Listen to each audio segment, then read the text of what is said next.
Never remember how to spell it. Ferradino's War is what we're in Gran Capitan. And we just finished the first turn. My battery's not charging, which is probably why it wasn't charged last time. First off, I went back and I undid baronials that I cheated accidentally by putting on the board 2 turns in a row. It was bad enough that I screwed up and put them in this turn, but I put them in here too. I found the ones that were problematic. Secondly though, what has happened? Well, not much. We've got some little advances down here, moving into enemy territory, preparing to have a fight. Ferradino and Cordoba are trying to position themselves. The French have pulled back into Calabria Citra. Sorry. No? Yeah? Yeah. Into the next fortress on the line, because I would have been paying attrition checks there. How bad would they have been? It would have been 9 points, which means I wouldn't have suffered anything. This is something I found out a little later, was that, hey, I'd have been safe. Ah, well, no big deal. And the only really exciting thing that happened was Gonzaga and his Venetians have come in and they've captured Francavilla. And now it's time, you know, to start consolidating a position here in Terra del Tronto. There is an enemy there, Presi, kicking around. And by the way, you can kind of cheat the multi-attack by paying for an attack, and it's not that expensive with a minor force. Pay for an attack on the first turn, and then withdraw from the attack into something else. Or, and then you won't get the previous attack marker on the next removal. Alternatively, you could continue for 2 turns of attack, and then pay for a non-attack option or order, but on the next turn pay for attack. But basically it works out to about half your turns are not going to be able to attack no matter what. There might be some screwy ways to get around it a little bit and maybe edge out an extra attack here, a turn of attack here and there, but being in attack orders is not necessarily where you want to be. Anyway, but if you have to conquer territory, you kind of have to, and you know, it's there as a governor to prevent forces from just storming up and down the boot easily, the way a much more modern force would. All right, I think I'm gonna nap or something. I'm certainly not able to play again because I don't have enough battery left. Oh, this heat goes on. Yeah, it's still hot. What else? During the command phase, nothing exciting happens. During the organization phase, I changed a few orders. I dropped a retreat on him so he has a better chance of finding his way to one of these fortresses. I also gave Aubigny a garrison order so he can hold his location there. Now, cost-wise, he is a minor force, garrison changing to cost 0. And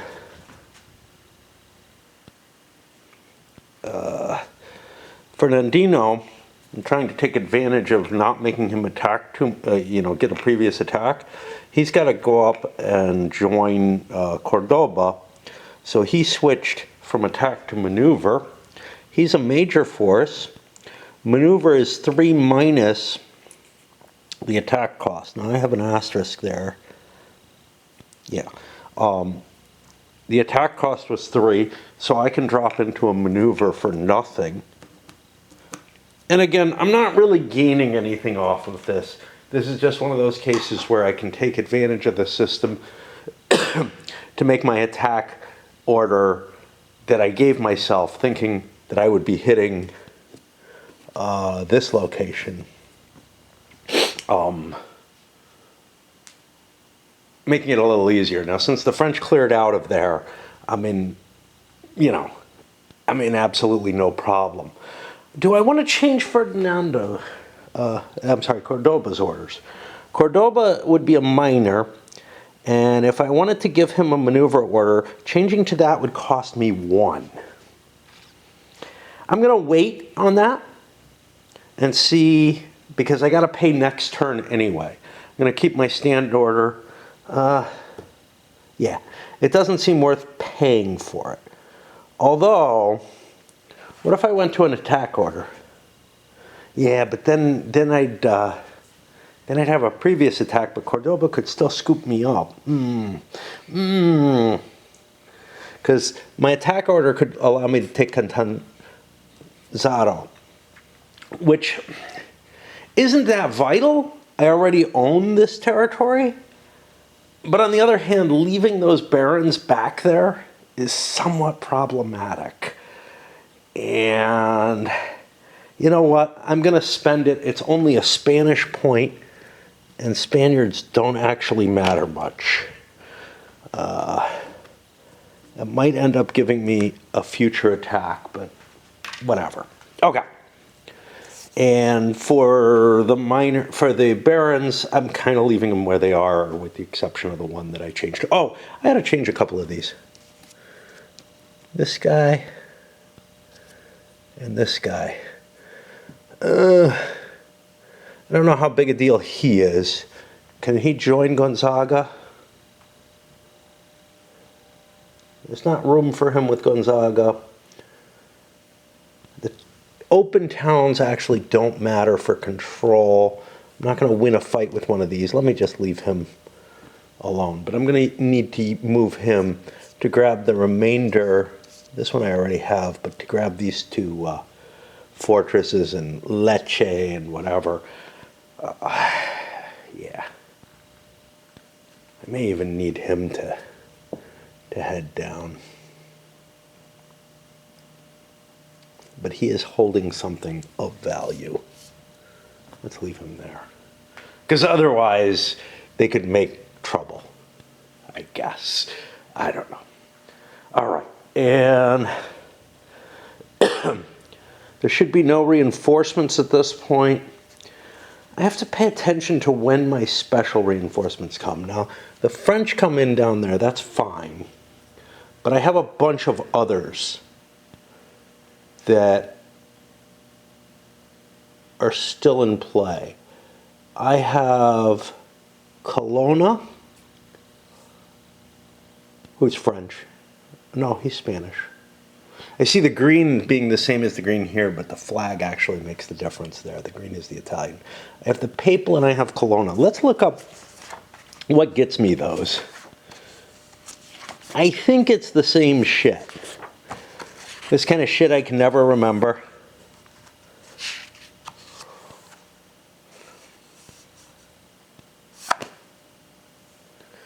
Well, I keep forgetting about this shit. Okay. This one is Terra de Livora. The Papal is Naples. Okay. So those, I have to get quite a bit to get there. However, each game turn, APs are received. That was last turn. Cordoba had a valid line of communication. He should have gotten himself an extra infantry. So let me give him that. That's a cav. We'll just give him that infantry. It's going to be hard to remember this stuff, you know. But I can catch up and fix things. It's not like anything's happening, right? Okay. And now it's time to play with the barons. Special case I want to note, Guerra's up here. I moved these barons in with him. He can't consolidate them for a couple of reasons. One, you're not allowed to just do it at will. It happens after activations or back in the command phase, whatever. They're essentially the same. Yeah, you'd be breaking units off, I think, for the most part here. Although there are times when you can't coordinate in a contested hex or whatever. But also, he's full up. He's got a rank 2, and he's got his 2 units on there, and he can't increase their strength or combine them or anything like that. Actually, I cannot combine them. My Italian infantry, I do not have an Italian infantry unit that I could replace those with. These are both cav. Okay, keep going. The usual minimum is done by these guys. This one's still not able to do anything to try to join Cordoba or whatever.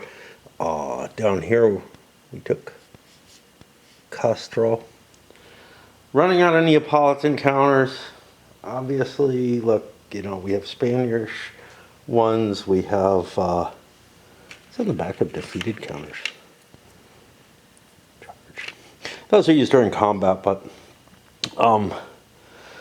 we have the Spanish ones on the back of here, and then we have Venetian and Papal there. But I don't know how much sense it makes to split them up into different nationalities. Maybe it's important for some scenarios. But to me, it feels like we're looking at the War of Naples and its allies, including the Spaniards, who are essentially, you know, the same family at least. If there's no scenario purpose behind these in any of the scenarios of the different nationalities, they could have just used control markers. Hey, the French ones are fine. For the Alliance, I don't know. You know, just something kind of on that orangish background instead of blue or whatever. Cordoba's high initiative. He's running through the French commanders like mad. It's kind of a weird thing. It's not your overall commander who gets to dictate the pattern of the campaign. It's if you have anybody really good. You can make arguments one way or another for that. You know, think about somebody like a Jeb Stuart who could kind of create so much confusion, or even a Stonewall Jackson. Maybe even a better argument, along the enemy lines, that even though he wasn't in command or whatever, he was able to tie up their resources. So I think it's not an unreasonable system. It just immediately feels kind of like, well, shouldn't my commander be the one who's dictating the flow? Yeah, maybe not. Importantly, over here with Guerra, I had a movement point. Could have moved into here. That would put me in a contested hex, put me at another +1. In a contested hex in a territory I don't control. Put me in another +1 for the attrition table without building any earthwork. You know, no, screw it. Am I big enough? See, 4 to... Yeah, it would be 4 to 2. That's not going to give me a very high bonus there. My troops aren't very high quality. I'm not going to be able to do the kind of storming that Gonzaga was able to do. So yeah, I'm going to move here, and we're going to wait until we can build earthworks. Why did I have to move? Because this asshole moved into my hex, and he might die. He would die if I left him, if I left them stacked together like that, because there's no room for him with Guerra. And even though I didn't have enough movement points to build entrenchments, I do go in because I have a larger force. I also finally broke Alviano off, sending him down to go command some baronial troops. He's going to kind of sweep through, gather some stuff up. He has a rank 3, so he can, you know, have 3 of them. But maybe most importantly is his initiative of 4. Now this is where it breaks down, right? This guy in the background, who's not in command of anything, well, he'll be in charge of 1 baronial strength point, will be competing with Cordoba. His existence on the board as an independent force, even though he's nowhere near the enemy and all kind of shit like that, he becomes a problem. Now that all the French commanders have moved, I decide, hey, Gonzaga's interesting, let's see what he can do. I trigger him, I get a die roll that doesn't work very well for me. I can't get into this hex at Taranto and attack it. You might argue I shouldn't have kept my attack order, because I'm disrupted and maybe I should stop being disrupted? Well, maybe. But on the other hand, I would have had to go into a garrison or stand order in order to recover. And then, you know, I felt like, hey, we can grab the territory as much as we can as quickly as possible, but now we don't have the movement points for it.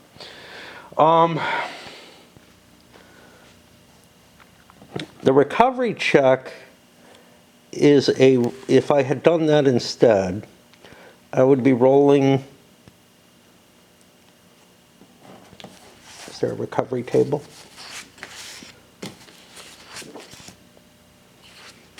There's a discipline table. Is this used for recovery? Yeah. A recovery check for liability class is V, treat as a D star. Yeah, so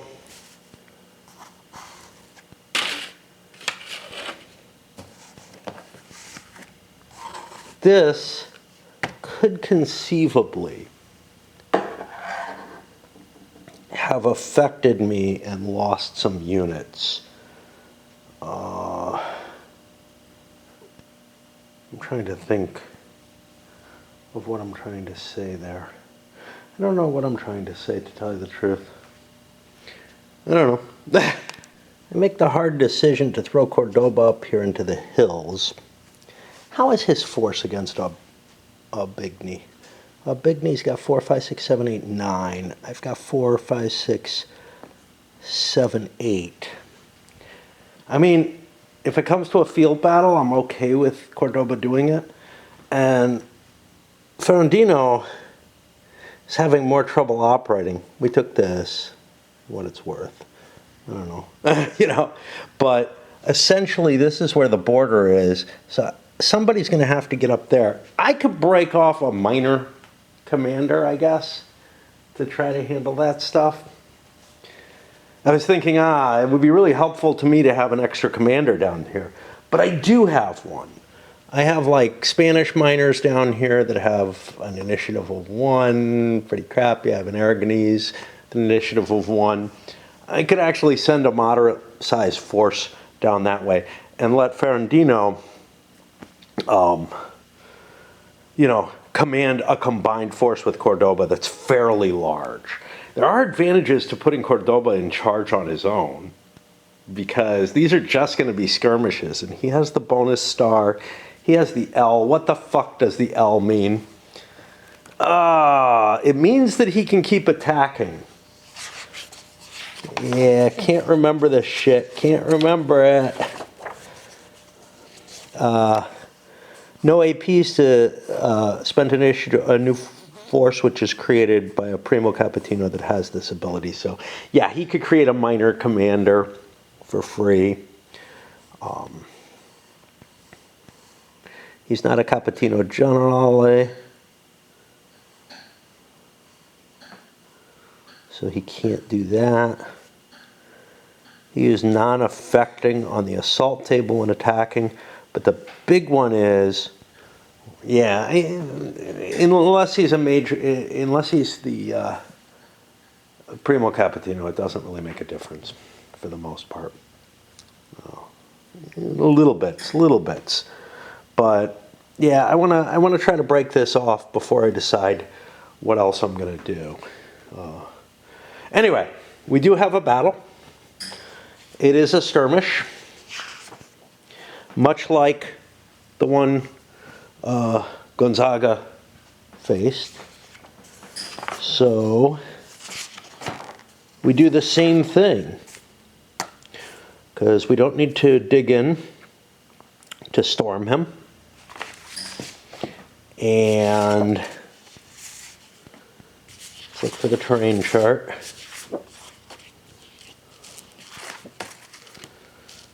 Yeah, it's the doubling. So what we have is, yeah, I'm looking on the map. It's going to take me a long time to get used to this. So what I have is 5, 6, 7, 8. I can use quality 3, that cav there. It's either 3 or 1. So I have 8 to 2. Whoa! Oh, neat. These troops suck. At quality 0. Okay. So that's 4 to 1. That gets me a 2 dice roll modifier plus 2.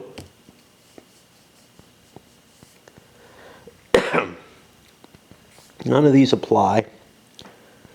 So a plus 2 modifier with an with a non-affecting terrain at plus 3 looks pretty good. Plus 2 modifier gets us to 4. We wipe them out. We could pillage. But if we pillage, what the fuck happens? Because the French are low on AP, so this is appealing. What happens if we pillage? The force does not have to expend during the game. Make a discipline check.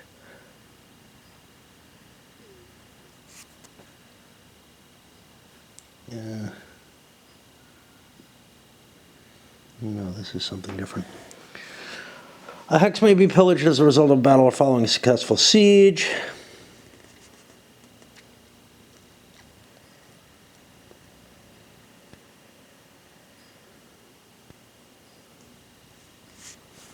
Yeah, it would disrupt me. How did I become disrupted in the other battle? Did you just get disrupted by fighting? Yes. So I was actually only a 2 quality. So it was plus 2 at 4. Still works, but I should have a disrupted marker on Montpellier up here. I know I have to make a discipline check to pillage. Let's see what happens here. During combat, during commander activation, select the heading. This is not it. What the fuck do I play on for pillaging? I don't know. I'm lost.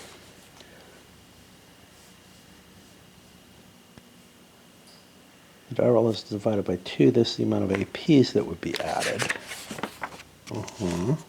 After that, the force may make a recovery check to restore some units from demoralization. I don't have any.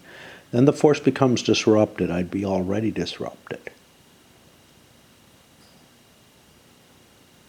This is not a problem. Yeah, I want to pillage. So we should have pillage markers.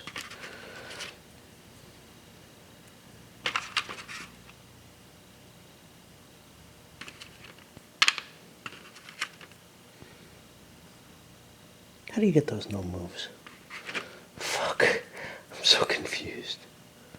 Road march. Not those.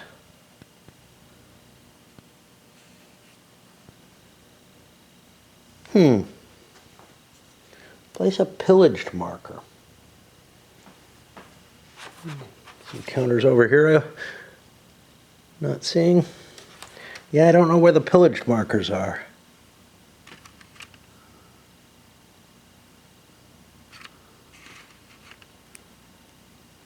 Quarters on the back of these.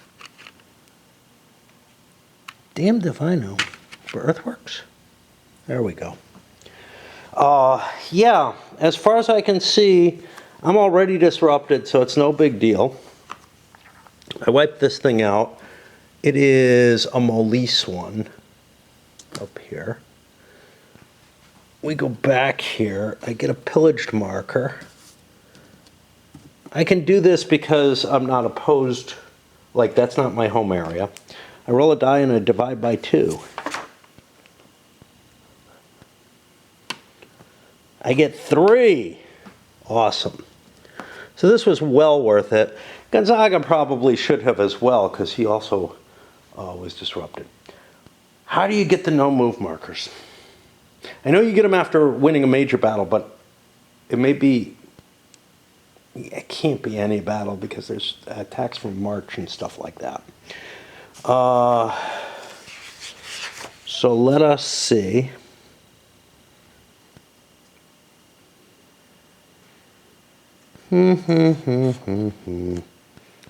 Retreat, no move on the winning force. This is major battles, yeah, okay. Yeah, okay. And major battles are almost impossible. Like, that won't happen in the early part of this game. So, after that, we get down here, and Aviano will grab this. He gets their maneuver marker that they already had. Just checking to see if anything else happens during the consolidation. I don't think so. Oh, this consolidation. Actually, it would be this one.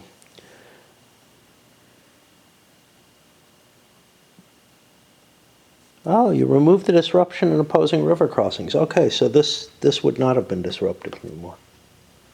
What the hell? I gotta look that up, because that, like, I mean, I pillage here and I remove it here. That seems pretty,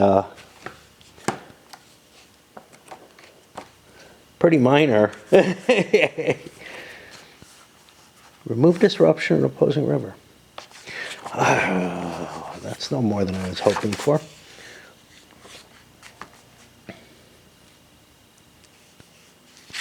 Is it in the combat?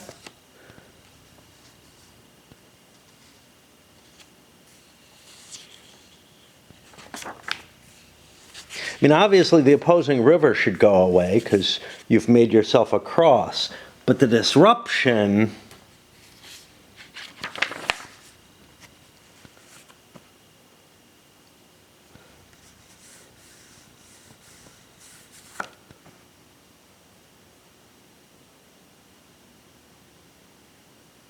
Okay. I think, because I'm pillaging after the combat, I keep that disruption. He didn't have a disruption, but that's okay. I thought you recover from disruption, you recover from demoralization. So, where am I? Attrition segment. We have...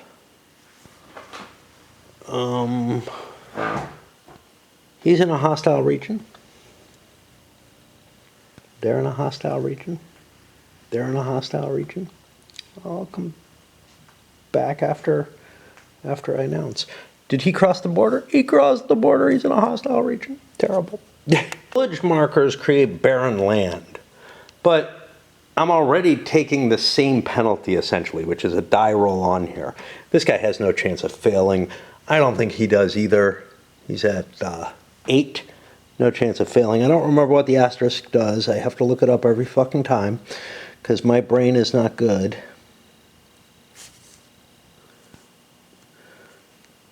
Besieged force taking a 0 star. Okay, yeah. So those are safe. It's not really having much effect. Cordoba, 4, 5, 6, 7, 8. He's fine. Gonzaga, I think, was fine. He should have recovered. He should have recovered long ago because he did not pillage. So his is big. 5.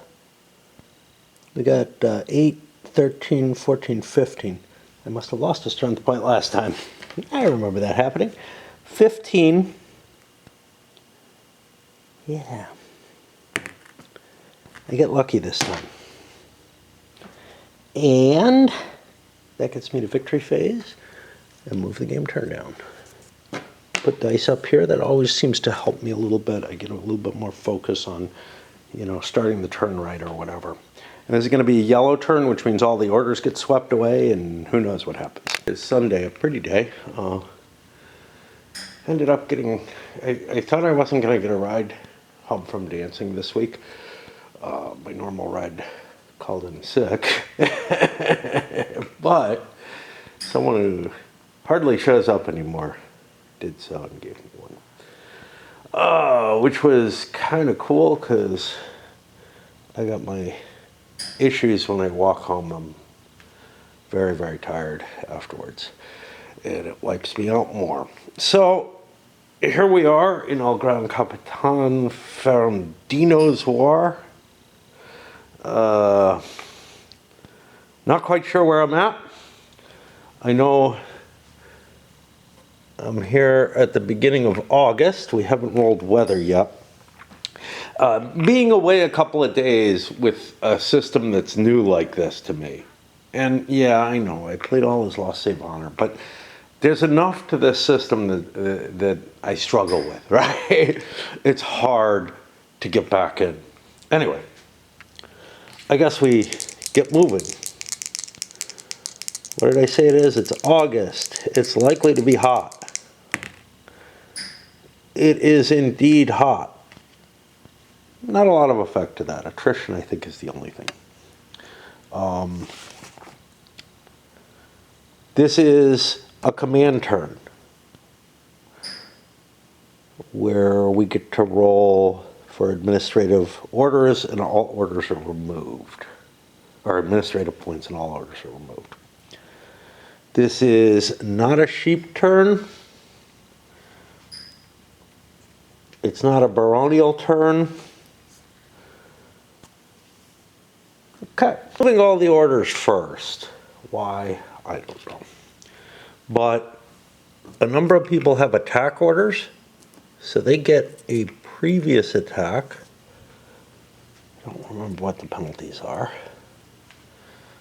To slow them down a bit. You gotta be careful, your Gran Capitano. You suffer a penalty if he's in a contested hex.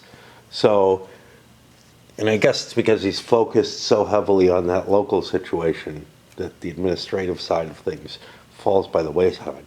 Luckily for me, on all fronts, the locations have fallen.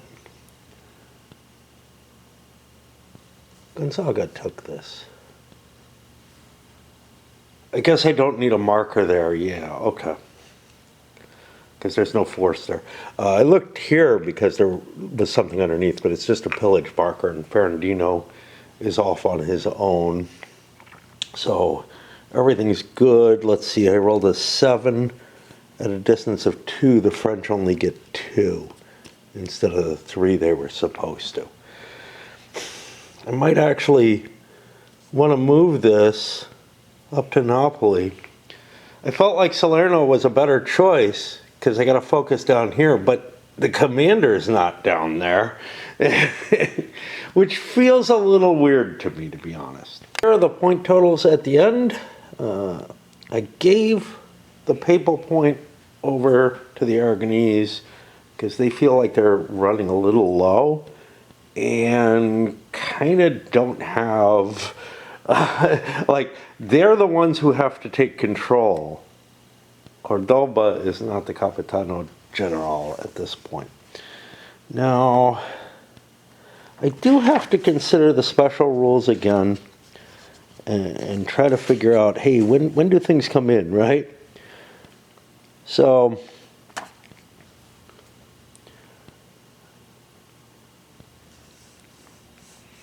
I do get a Spanish point. These actually don't happen yet, but it'll help me to give it now rather than during the reinforcement phase. The French get theirs at a fixed time. Where are the papal? Naples. I gotta take Naples for that to happen. Okay, that's gonna be a long walk. And I've been considering this. I considered it on my walk to the bar, which was, I got to pick up the pace. Okay, I've already gone through, you know, 4 turns or so. There aren't all that many turns. Now, I do have a capacity to ship Ferradino north. But I feel like I need to get more control of things. Also, the shift north, I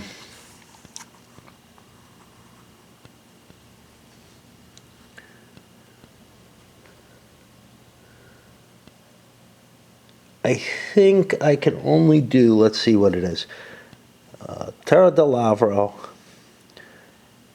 Principato, Titra, over here.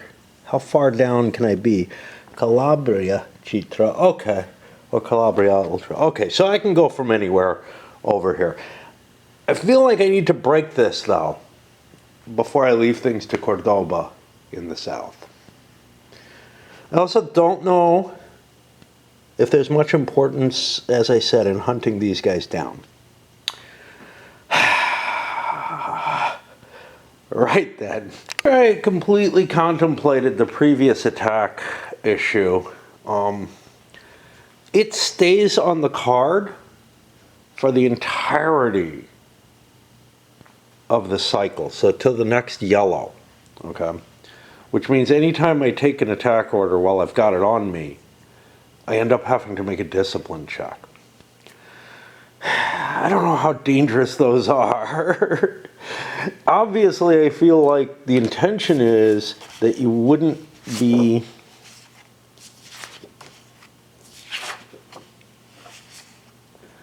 that you wouldn't you don't want to do this, right?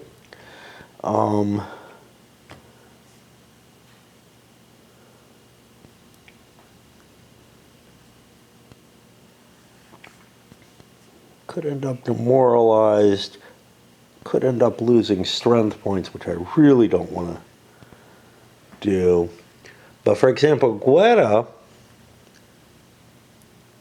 who is under a previous attack, and oh boy is he like stumped by his position. Because I really want to make an attack. His quality is only a 2. It is quality, right? It's so annoying because some of them are reliability, some of them are quality. I know I was very happy about that on one side, but I don't know.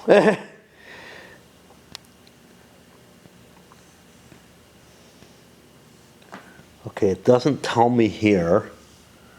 Does it tell me here? It's going to be reliability class. Reliability of these is sensitive. That doesn't sound good, so I don't think I want to make an attack with him. I can look at some of these others. There's a sensitive in here. I probably don't want to do that. Yeah. And the other guy, Gonzaga here, he's got fairly reliable troops, normal and reliable. There's still a fair chance that I'm going to lose troops if I keep pushing. So I don't think I want to do that.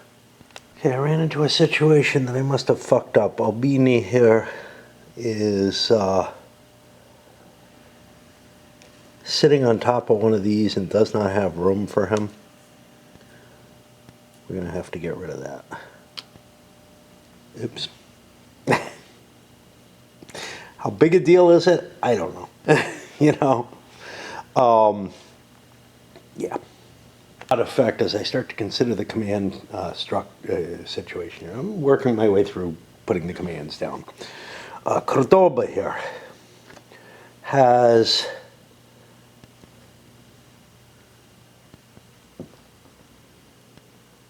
it's hard to see what are good villages and what are bad ones. Cordoba here has the high initiative rating. It gives me a great advantage to put him in like garrison or even retreat.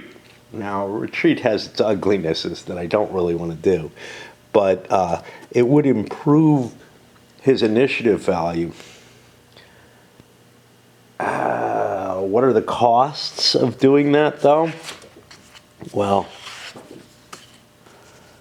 if I have to drop him up to maneuver, it'll cost me 1 Spanish point. A lot of Spanish points. Might be worth getting control of that initiative enough. Not garrison, hold. It's essentially the same.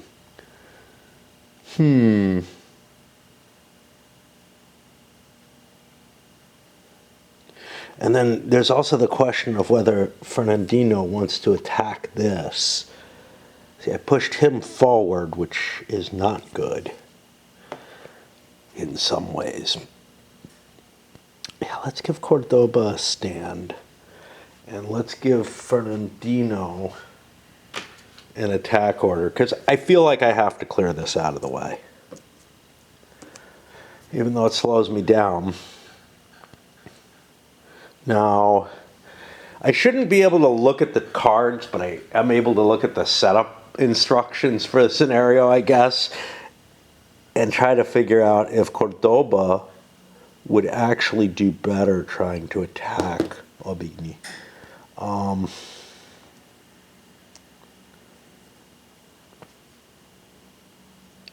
I don't know.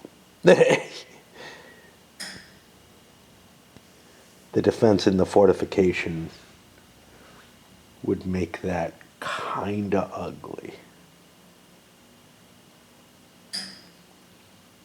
Gonna have trouble sieging that though. Right then. Gonzaga. I guess I'll put in a garrison order. Don't really have anything I want to do with him. This guy is going to collect up the fort beyond me. He's really got to clear Presi out of the way. So I guess that's what we're going to go with. And I did the nobles as well. Supply sources we're not going to change. Although at some point we need to shift northward. One of them can move north. I think probably just the Aragonese.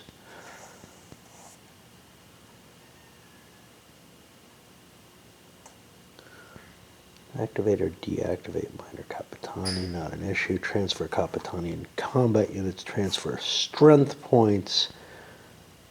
Okay, the orders actually didn't come out till here. That's fine. And now we're on the activation cycles.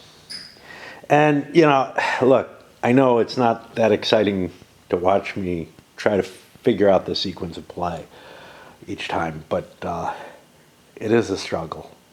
It is a struggle, and I think it's of some value. It gets easier when I get more used to it. I'm a little away right now. About various pulse games, you know, my mind first goes to, hey, why do I enjoy this and I don't like Vietnam? Why do I like Lee versus Grant and I don't like Vietnam or find it too daunting?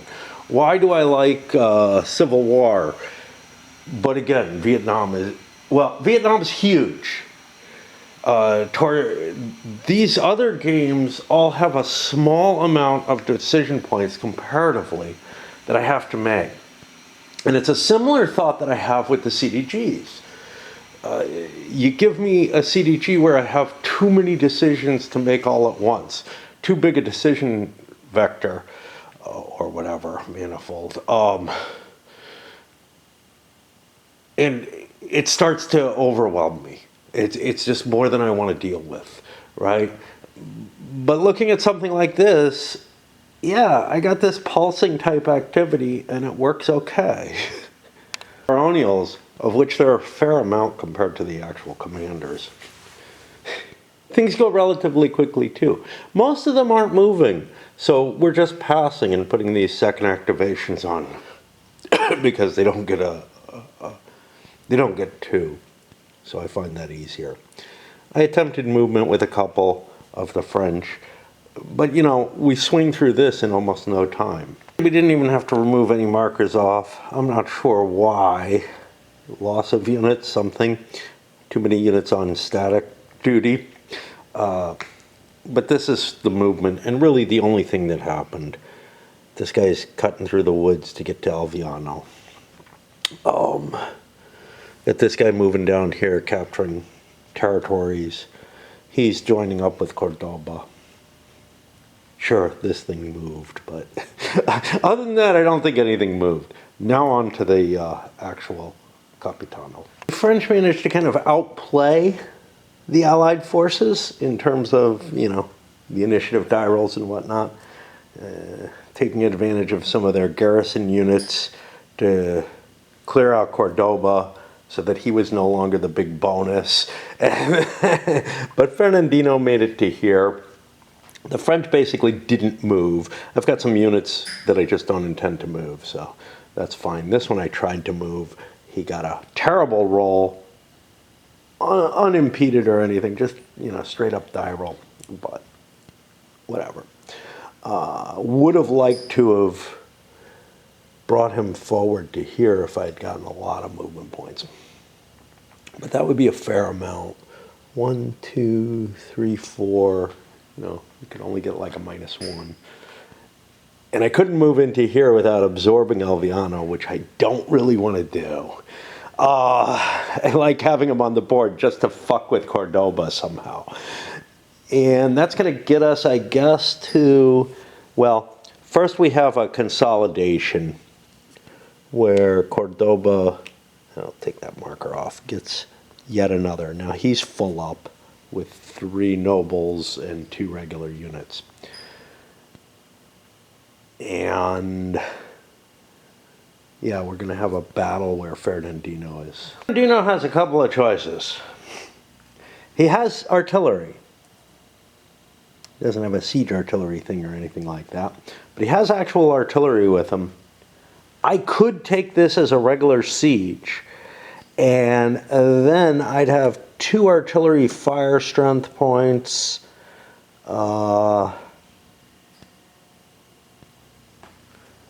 He doesn't have any special abilities.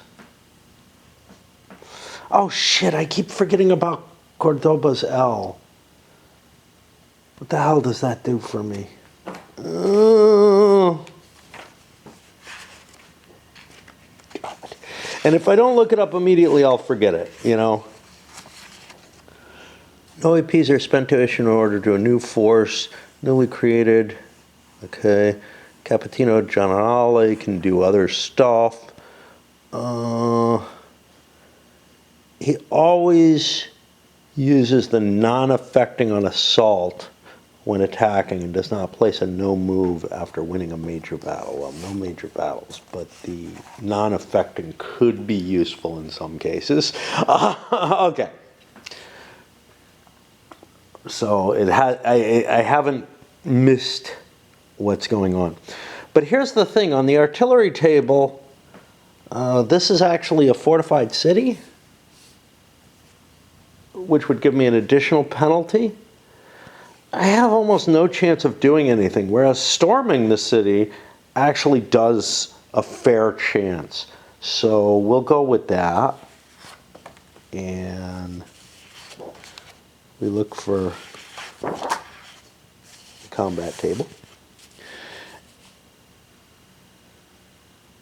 We're doing a fortress. The whole defending force is inside.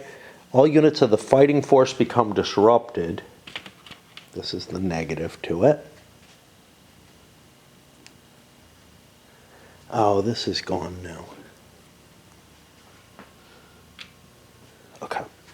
All units of the fighting force become disrupted, and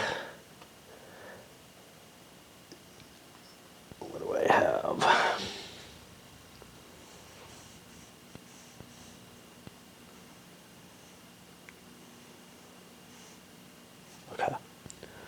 which means that my quality is reduced. Ew, my quality is not very good. Looks like I'm going to be quality 0. That doesn't sound promising. With 3, 4, 5, 6 points. Now I'm facing 2. That gives me 1 shift, or 1 die roll modifier. Quality is going to be at -1.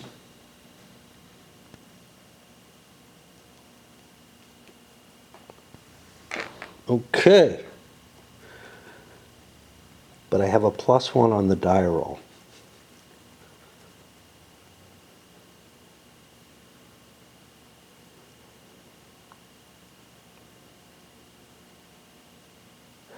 I'm wondering if I did right on the earlier combat and ended up down here and not reading up here. I don't know. But we roll a 5. We take a hit. Since I'm quality 0, I have to take it on my quality 0 forces. I'll take it on this because I can get it back. I guess. So that did not work well. And I did no damage. And now we go back. I wouldn't have been able to siege anyway because I didn't have the movement point for the to build the entrenchment, the entrenchments or whatever. Earthworks is what they're called in this. We end up with a joint consolidation. Afterwards, the disruption comes off. The only case in which I leave it on the board is when it happens due to a looting. Like, I feel like otherwise it doesn't do anything. It happens after the battle, and here, I actually had an opposed river crossing there too if he wanted to fight a field battle. He did not. Okay.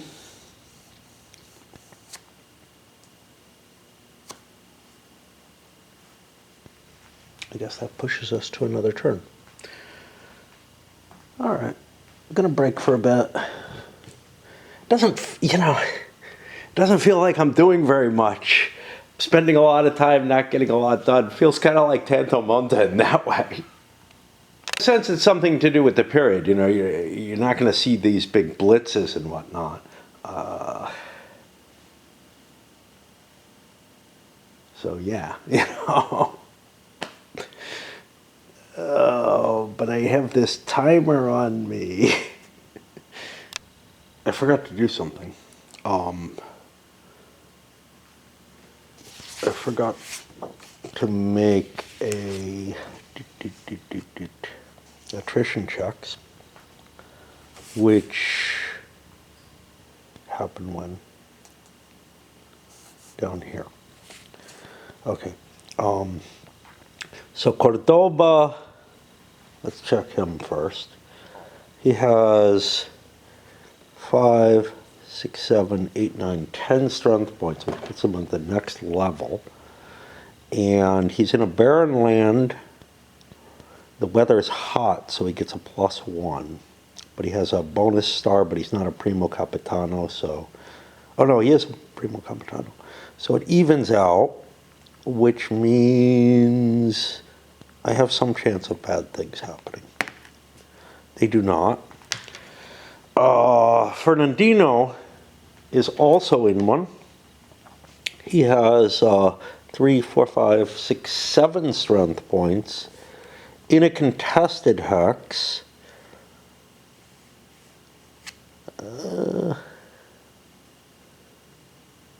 The The enemy force does not exceed the number of friendly forces in the same hex,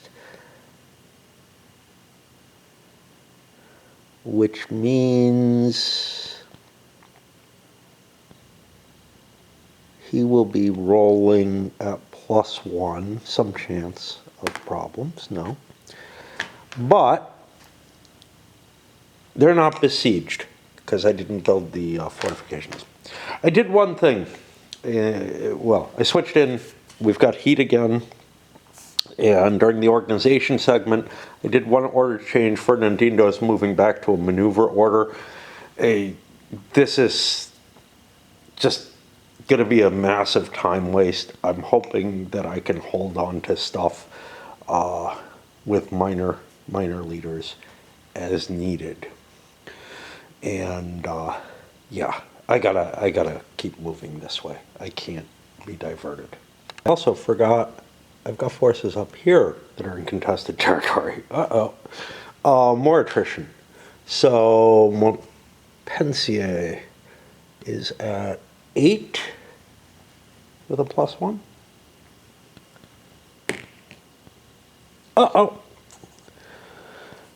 He loses a strength point.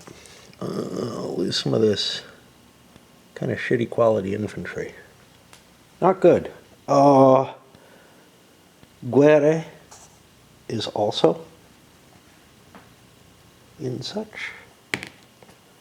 He's fine.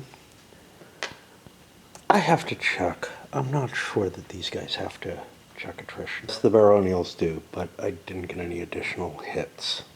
It would be ugly otherwise, because during a siege, you wouldn't be able to starve them out. But it feels a bit extreme, given that they're in their home territory, especially if they're in their home territory. But it feels like they shouldn't get the hostile check under those cases. I don't know. All right. So let me see where I'm at. I've done one of each. I'm on a French one. Oh, I cheated a little bit. Changed his orders to maneuver order because he wants to take this. If he can get that, that's actually, I think, oh no, there's another fort here. Fuck. Wait. Yeah. It's such a pain to determine what things I need to control. So I was heading off this way with the, I had to grab control of Capitan, but yeah, I don't know, man. And down here gathering up some of this. That looks like about it. Okay, the Allies have pretty much worn out their activities. Once again, the French are able to get the advantage on them.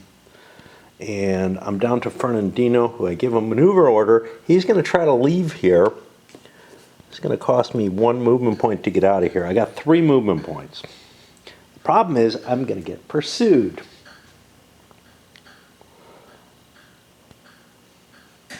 Now, I don't know if this is rounded or not.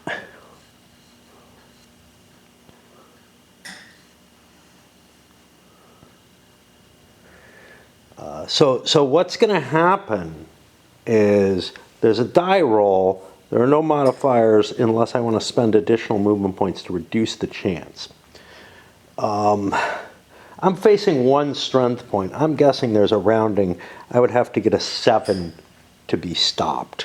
So it cost me 1 movement point to leave the hex, another movement point to cross the bridge and move into this hex. So I'm at 2. And then I get up to here at 3. And the pursuit die roll, there's no way that I'm going to get to 50% without some kind of bonus. Capitan elimination check, what's up with that? Okay, so there's some chance on a 5 or a 6 we may be able to try to kill Fernandino, which would be problematic. I don't know what would happen, honestly. Like, we'd get a minor commander there who I think would become the new Primo Capitan, Gran Capitano. And I don't think that I can replace him. Cordoba's a different army. I think I'd get stuck with one of these Aragonese miners. Ugh, that would be terrible. Okay. And that's going to put me to, yeah, dangerous to run away. That's going to put me to, I think, just French commands moving now. I get a couple of units inching a hex forward, and that'll put us back into attrition checks.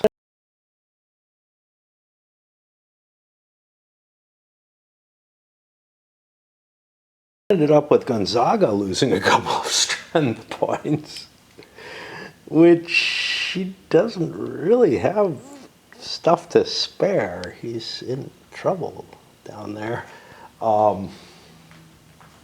Looking to see if I have additional Venetians or anything coming in. No, I'm not expecting anything there. So, you know, attrition is really kind of becoming a nasty factor. Because whenever you're in hostile territory, you have to make checks. Now, Cordoba, he's okay, but he got his strength up to the above 10. Gonzaga's problem is he has a fairly large army. I might have wanted to enter quarters as my option to reduce this. But we gotta, you know, it's not like we were likely to be attacked, so that probably would have been a good choice.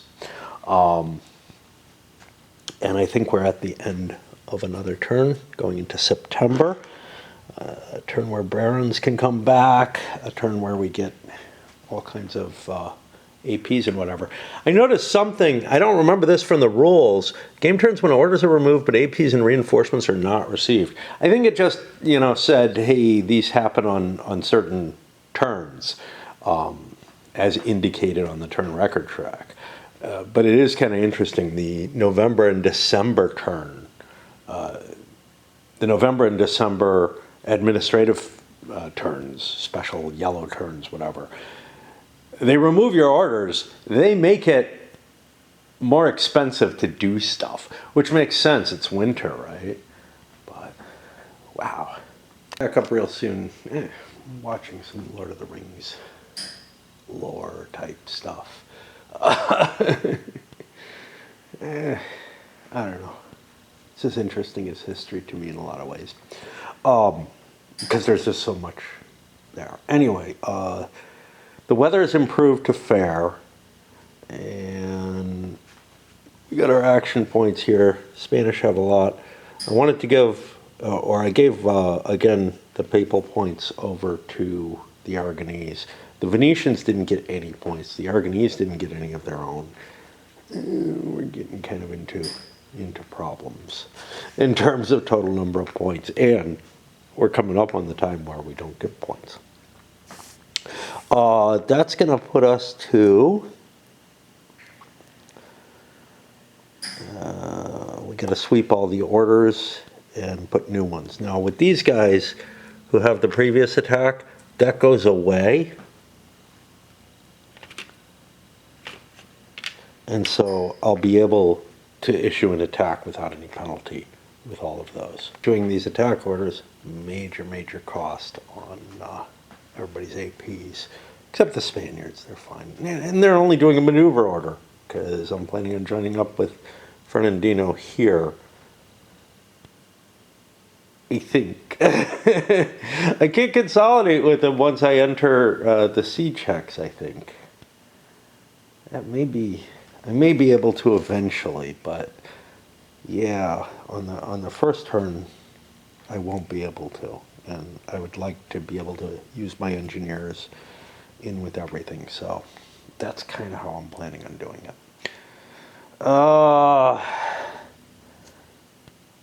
We got the reinforcement already. Oh, it's a baronial turn. I forgot about those. A fair amount of new baronials on the board. Most of them not going to do much, just hinder the opponent's advance. But, oh, maybe. Catching myself forgetting to put conquered markers on key locations that I pass through.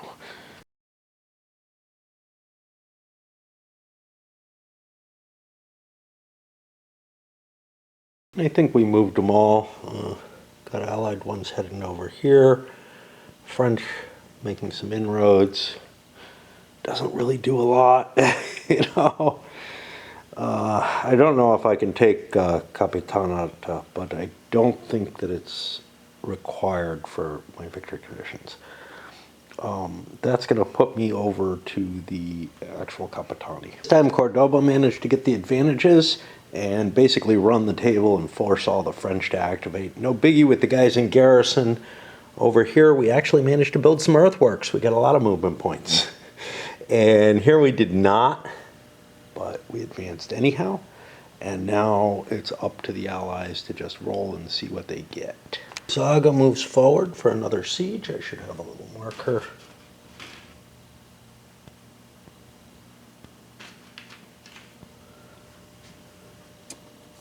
We use Venetians for this. And Ferradino and Cordoba are gathered here. They will actually consolidate into a single force. That'll put Cordoba as a subordinate. I got room under him, so that's allowable. We'll clean off the markers, and we got like 3 battles to do. I was mistaken. Montpensier didn't make it to battle. He made it to collect up another baronial unit, though, which will help. And we got the Gonzaga battle here, so only 2.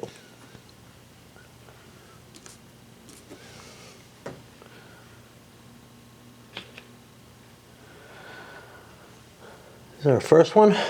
Guerra. He is going to undertake siege. He doesn't have any artillery. He's just hoping to starve them out. It's the best I can do, I think. I have iffy troops. If I assault, I'd be going at 2-to-1. That just doesn't feel good enough from what I've seen. So this one actually doesn't even happen. The other one is the Gonzaga one. He indeed wants to storm the fort. He takes his disruption, which reduces his quality to quality 1, 8, 9, 10, 11, 12, 13 to 2. That gets me to that nice 4-to-1 over here, which gets me a +2 to the die roll. And what did I say? Quality was 1, which is going to be equal. Still need a good roll. That's not good enough. I take a loss for storming it. I kind of feel like I probably fucked up before. We'll take it off infantry because somehow Cav are able to do everything. I didn't have enough movement points to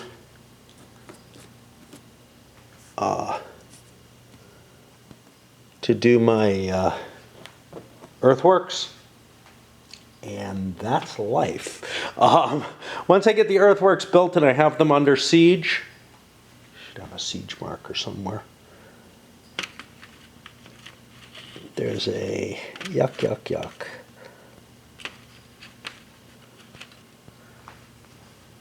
A siege and a siege 0 here. It's close enough. They actually talk about just putting things near stacks rather than actually on them. Where it makes sense, it makes sense. So we did the consolidation. We're back here, joint consolidation. You're allowed to consolidate, I think. It says according to C4 above, which is uncontested. You may not be able to consolidate forces on a contested hex ever. All the more reason that I didn't want to go storming too far ahead. And that's going to put me to attrition, which is this little, I don't know, we've got orange here in attrition segment, but then like, I see, these are the headings. Okay. All right, I'll tell you what happens after. For the most part, attrition is back to not having much effect. Small forces do not have to roll, basically. That +1 for the heat is what caused issues. But Ferradino and Gonzaga had definite issues. Guerra and the unit that he stacked with could have actually been impacted as well. Actually, Guerra could not have been, because he's still on this. The unit he's standing on has a line of communication, so it doesn't have a plus any addition to it. But it might have to make a discipline check, and a discipline check could end up making them surrender. So that's kind of my hope for how to take this, is just maintain it as a siege. I can withdraw my attack at this point because I've got no chance of taking it through an assault. And Gonzaga actually could withdraw his attack as well. By the way, his disorder is gone. As soon as the combat's over, it's gone. Gonzaga could also fall into a siege, which might be the better option. This is the assault table is just not pleasant. I think I cheated on the assault table before.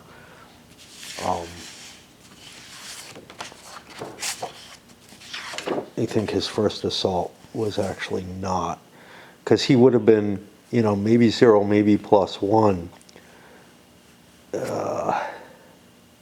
But obviously, the higher you get, the better it gets.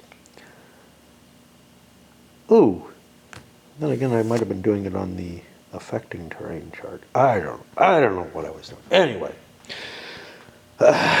we'll leave things as they are, blundering along as we do.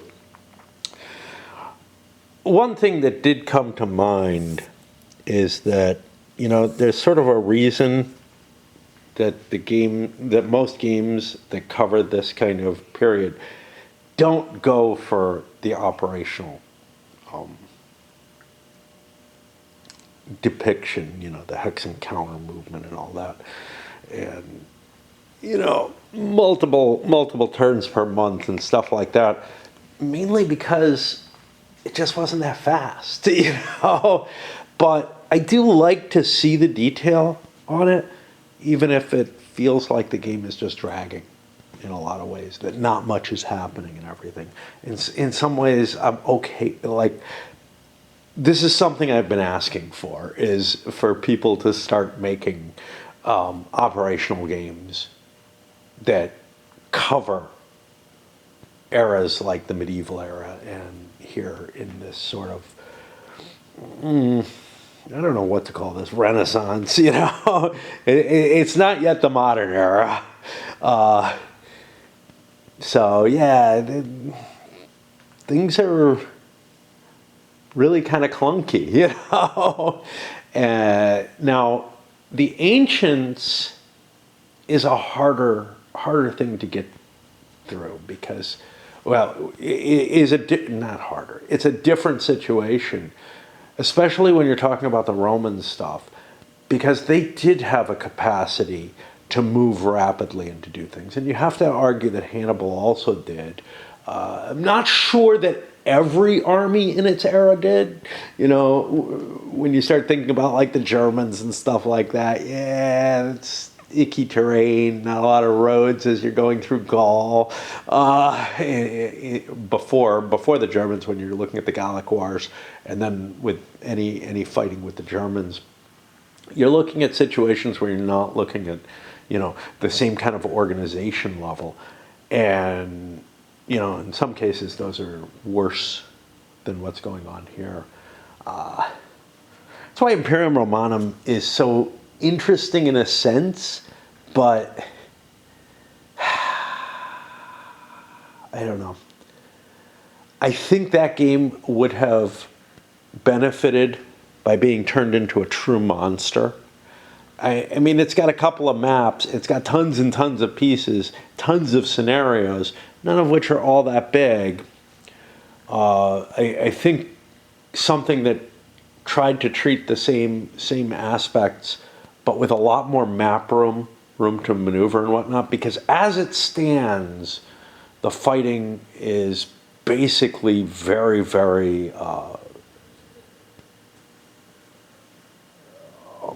funneled by the road networks, and you can't do much.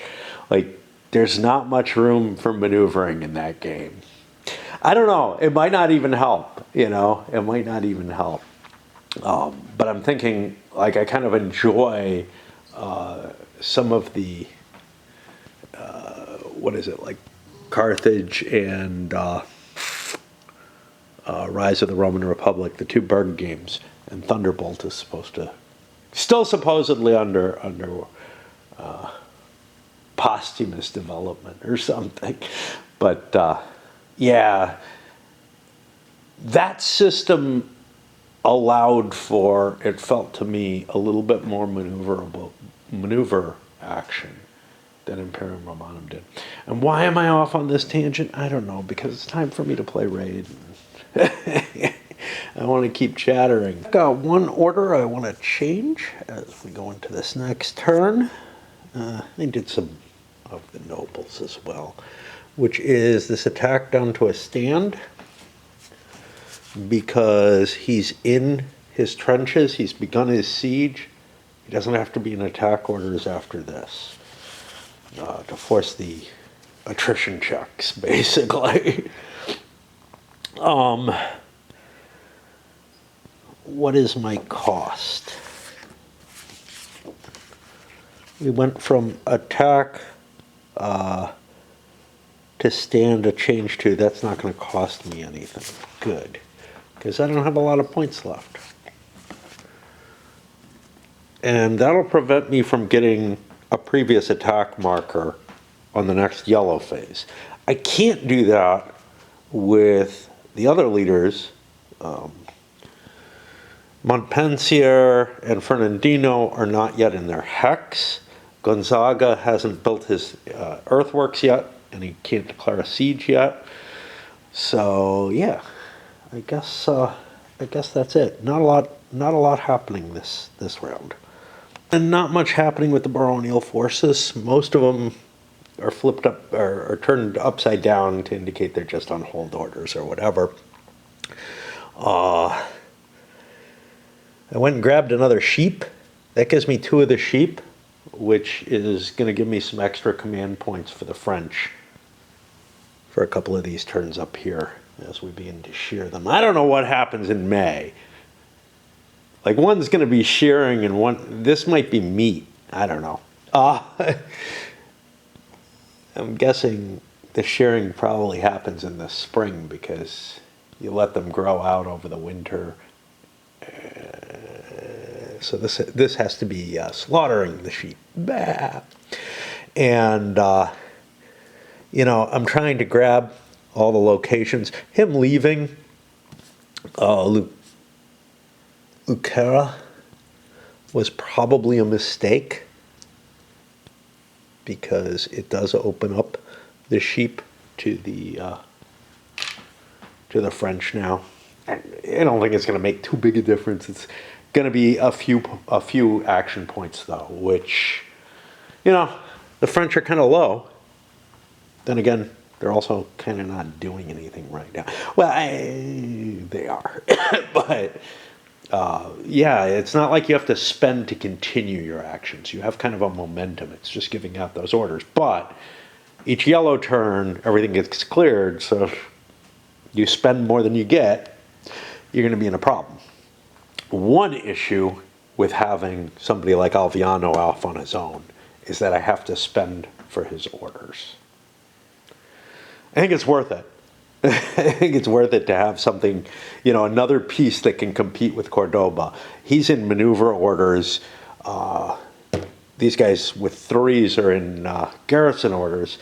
So they're all about the same. Actually had somebody comment on that. There's a -1 for trying to do a second order, but there's also modifiers based on the order you have. And I don't know. I think that's what he was trying to point out, that the -1 is only for the second order, but I'm never absolutely certain. I hope I said activation, not order. I may have said orders when I mean activation. But I also noticed something else that's screwed up. Cordoba no longer has orders. He's part of Fernandino's force now, and got absorbed into it.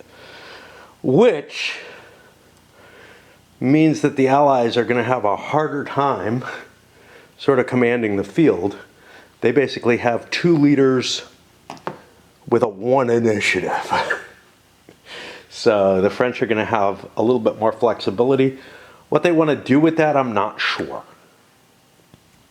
Allied forces have activated. Gonzaga got his 1 movement point, so he built his earthworks. He'll be sieging. But poor Ferradino, he rolled a big nasty 6. Actually, I think both sides did. But he rolled a big nasty 6 with only 1 initiative. -6 gives him -5. His force has a movement allowance of 5 unless I dump stuff off. I can't move. Now I could go another activity and try to push him for a second activation. If I get any movement points, it's going to cost me 1 to get in there, or half. 1 to build the earthworks. I think it's worth it because I need to press, and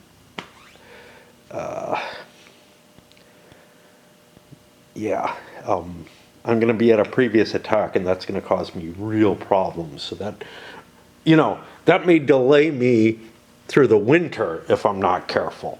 I'd like to take this by then. This time I get lucky. I'm going against Abigny, which has a 3 -6 is -3. I was at a 1 from this, but now I'm at a 0 because of trying to do a second activation. -2, but that gives me 3 movement points. I'm going to spend 2 of those movement points, or more appropriately, 1.5. However, that means I have to take an attrition roll as I move after my movement.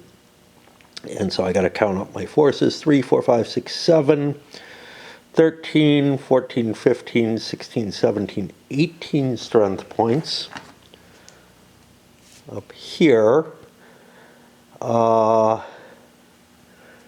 movement points are +1 each, right? Something like that.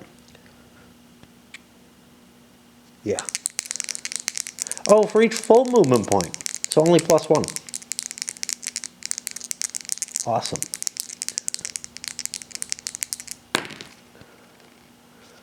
Six, 7. That's going to cost me 2 units, 2 strength points, though. Also move a couple of pieces. Aliano has moved up to Lucara, and Montpensier has built his earthworks and will be able to conduct a siege. That will put us to join consolidation. Everything's handled. That'll put us to the combat situation. I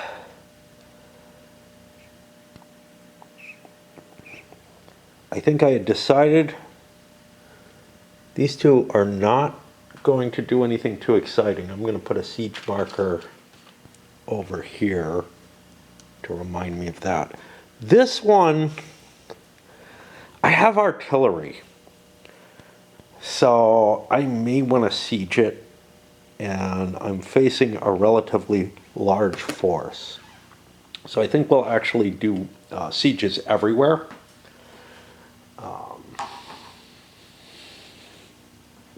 We're going to be in somewhat problems.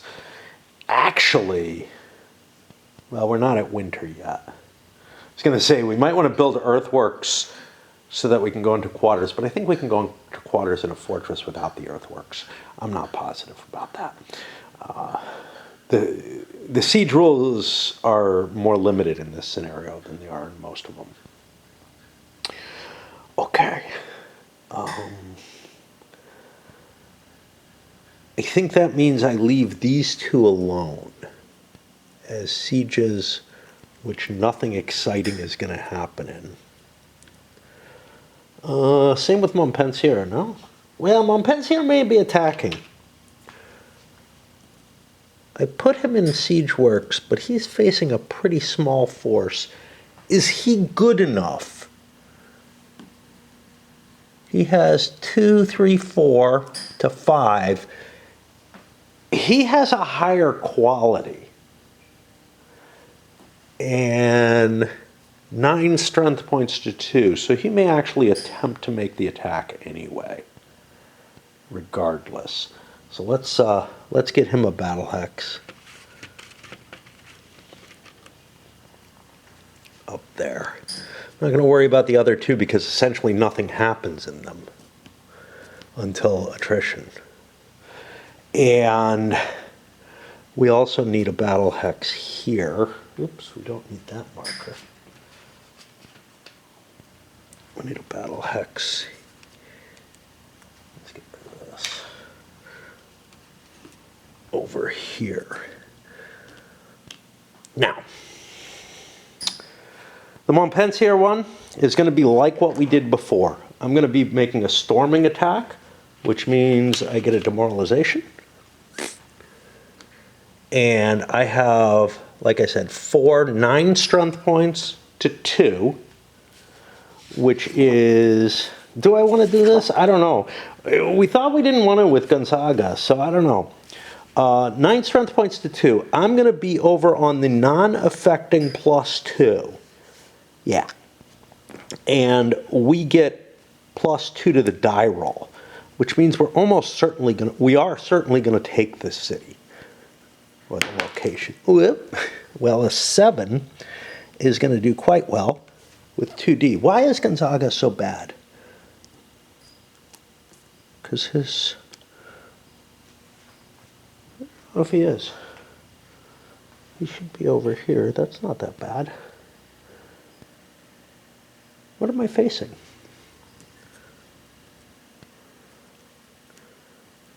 Let's get this on board too.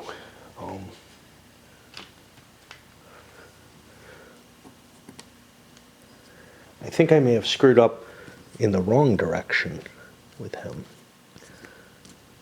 Let's put him here too. Okay. Although my chances of starving him out aren't bad either. So we managed to get a 2D. That's going to kill this thing. And it's here at Molise,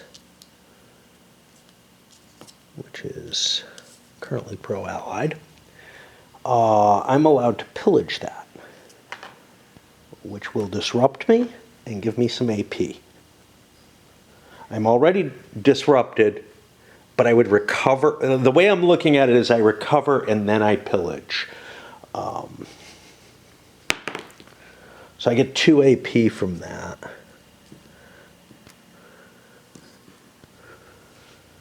Technically, we have earthworks here.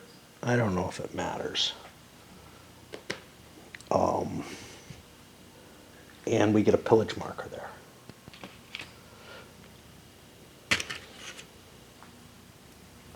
That's a plague. Where are my pillages? There we go. And that's okay because it's not a territory that's on my side yet. Although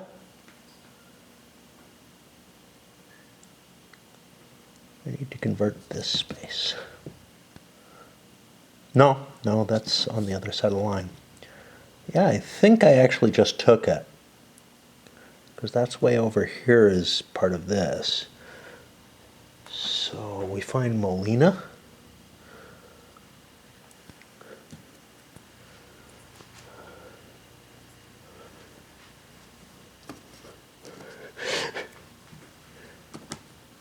Okay.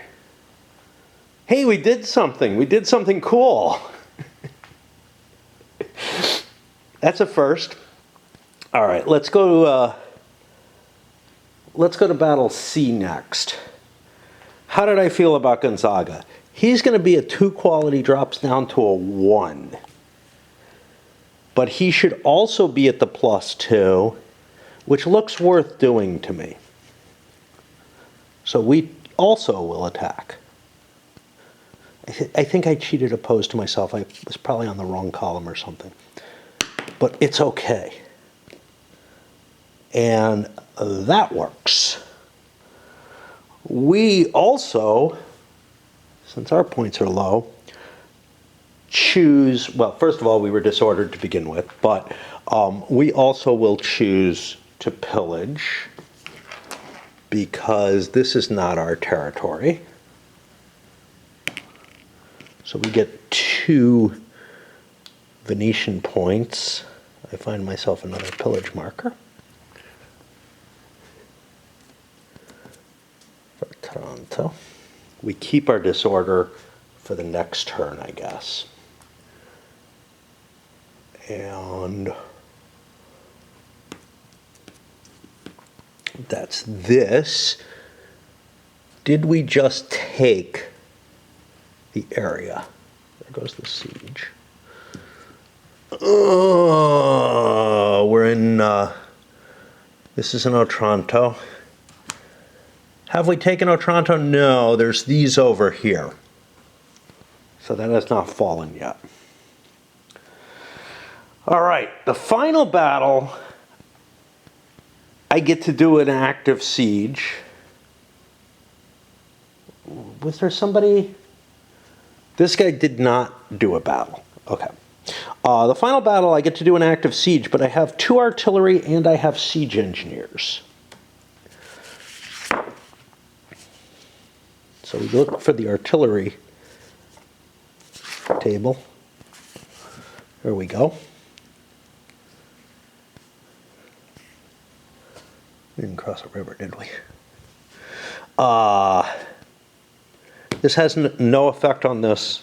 There's no effect from earthworks on combat. But this might be a fortified city. It is. That's a -1 to my artillery fire. Uh-oh. See, there's this danger. I should have been putting siege status markers out. I guess we can take it there. So we've got a -1 currently. There's no siege status level. We're engineers. See also field engineers 16.11.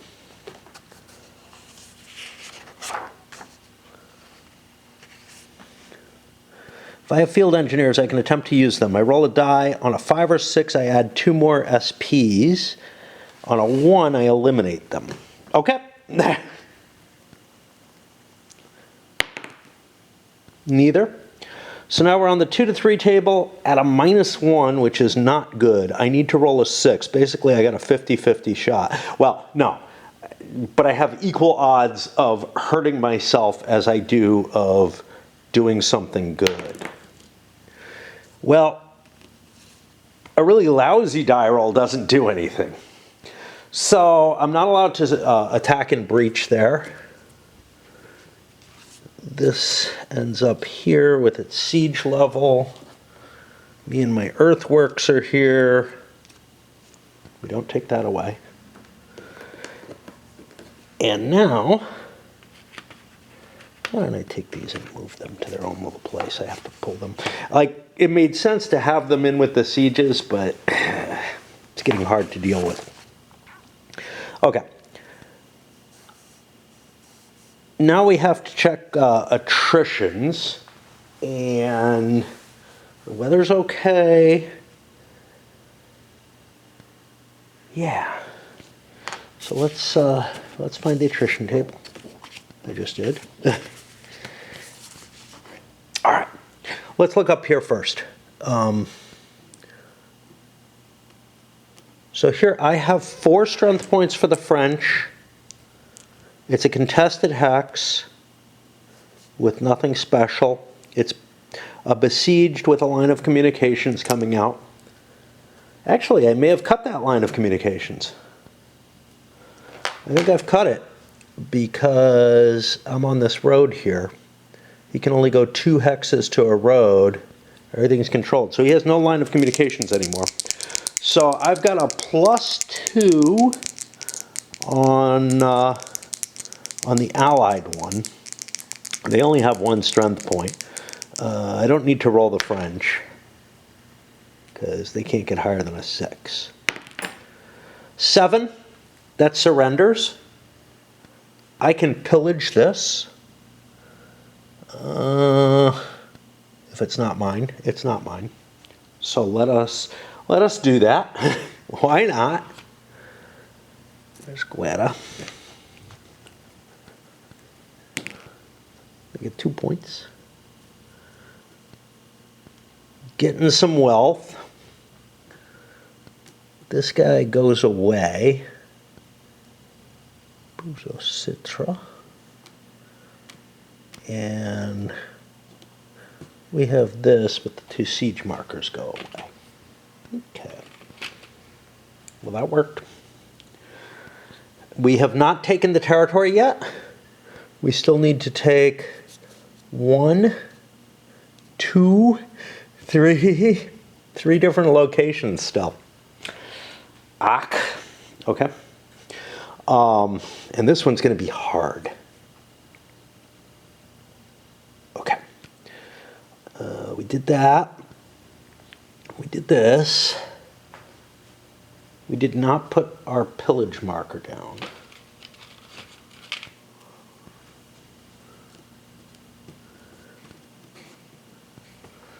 Of course, that makes it barren, but there's no extra bonuses for barren. It's just you have to roll.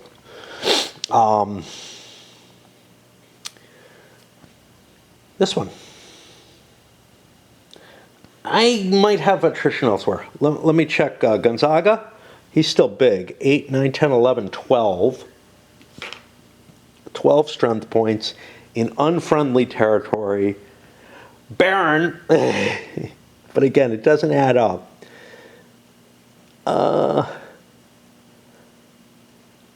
So 5 or 6 is dangerous for him. He loses another strength point.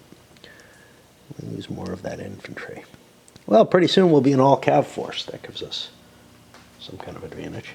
We move faster. Okay. And he's not big. 5, 6, 7, 8, 9. No. Ferradino is big. He's at 3, 4, 5, 6, 7, 8, 9, 10, 16 strength points. I'm just going to put him on that column. And Albini is at 4, 5, 6, 7, 8, 9 strength points, which is the little one.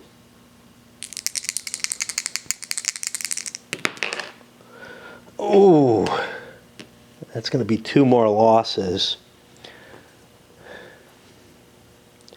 I mean, I don't know why I want to keep these. They're not that great. These could go over to the French side because they control that region. That's the only problem. But they already have one. So that's 1. Do we have anything really shitty? Yeah, we have this shitty Aragonese infantry. Let's take a hit on that. And I think that puts us where we want to be. How do you, breaches is how you get the siege level up. Okay. Yeah. Might have done an in-breach assault if I got, I hit there, because I don't get the disruption, so I get my full quality and whatnot. I would say that's the end of this turn. And that'll get us into a sheep turn. When do sheep happen? I think they happen during the admin stuff, right?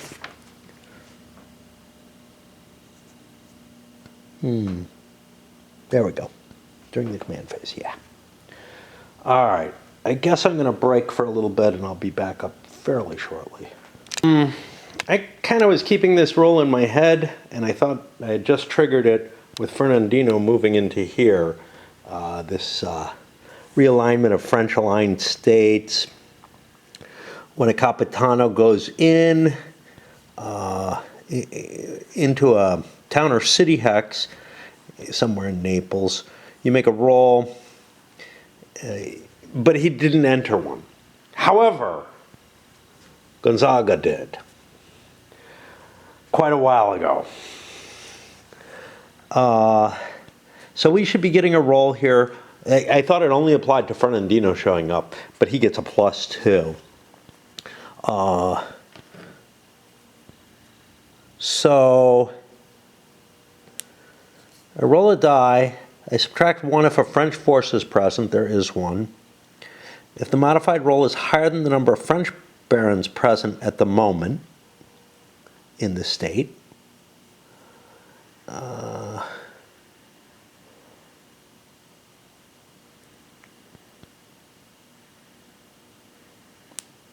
the state switches alignment. Okay, let's see if that happened. I don't think it would have, but it would definitely change the nature of things. I'm just going to say it's triggered by Taranto for whatever reason. So that is 1 baron at this point. It might have been 2. Okay, so we're going to have a switch here at Otranto, and that's going to change a number of things. First of all these towns are now pro-Naples. They've swung over, which means I have to pay attention to, do I have excess now. I have to pay attention to what is not switched over, which is these.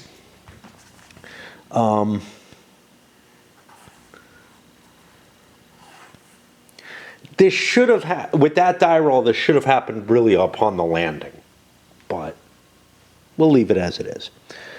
Fernando mustering barons. The allied player has the option to deploy barons with Ferradino if he's present in the state when the replacements take place. Great. Okay. That's something else. And barons in non-aligned states. The first time a hex in a non-aligned state is entered by a Capitano, that happened this turn. So I should have checked that. A die is rolled, and the result is the number of friendly barons occupied by the player entering the state, and the state's ownership is switched.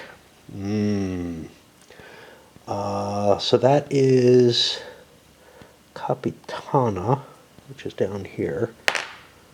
Okay, so I would have gotten a baron, which I could put with Alvino.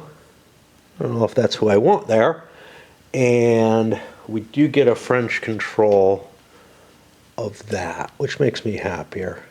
Some of what we did maybe didn't have to be done the way it was had I been aware of how things switched. That's the only non-aligned state in the map, so. And then I'm dealing with the, I got sidetracked as I was trying to look as I was thinking about the administrative points, I was like, wait a minute. Ferradino has entered Calabria Ultra or Citra. What happens? Well, this is what happens. What happens is nothing here, and I catch up there and whatever. It's not terrible, I think. We do not get any for this yet, but that's okay. What it would have done is, it would have meant Gonzaga did not take all that attrition that he took. Now, he would have still taken it from the sieges, but he was in hostile territory all along, and that was kind of painful. Okay, and here are the points at the end of the administrative points check. I once again gave the papal point to the Neapolitans because they need it. And that's going to put me at the sheep. So, the RDMP during game turns of October and May. Decide owning at least 2 of these hexes, that's the French. While the enemy does not own any, that would be the case. I think this would have actually still been allied had we not switched it over. Receives 1 additional AP per game turn for every region adjacent to this which is aligned to them. Okay, so we got to find our border here. So we do not own this. Oh, wait. We just gained this. Hold on. We just got that. Back to, yeah, I didn't realize. Abruzzo Citra has fallen, possibly, which is a die is rolled and the result, no. Allied Capitano. During this scenario, the first time a non-aligned state. No, this isn't a non-aligned state. Yeah, so there's nothing that allows the French to conquer this cheaply. Unlike the Neapolitans, there's no real support for the French being down there. Okay, so yeah, I do not control this. I control Molise now, so that's 1, 2,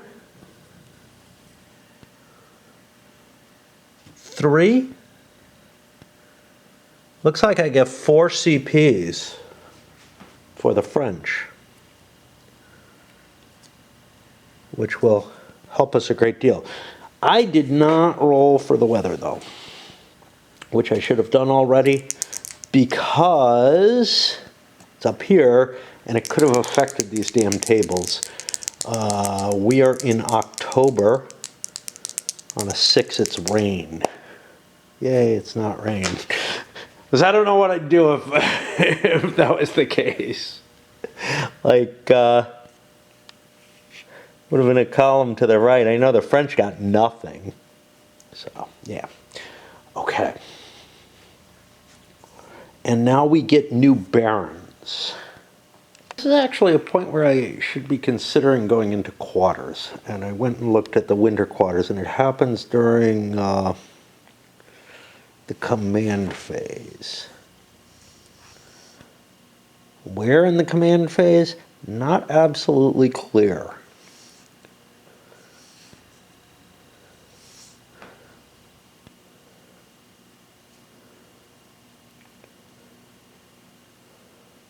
See, all orders are removed here, so if it happens any time after that, it has to happen after your issued orders, which I think is what it's meant to do.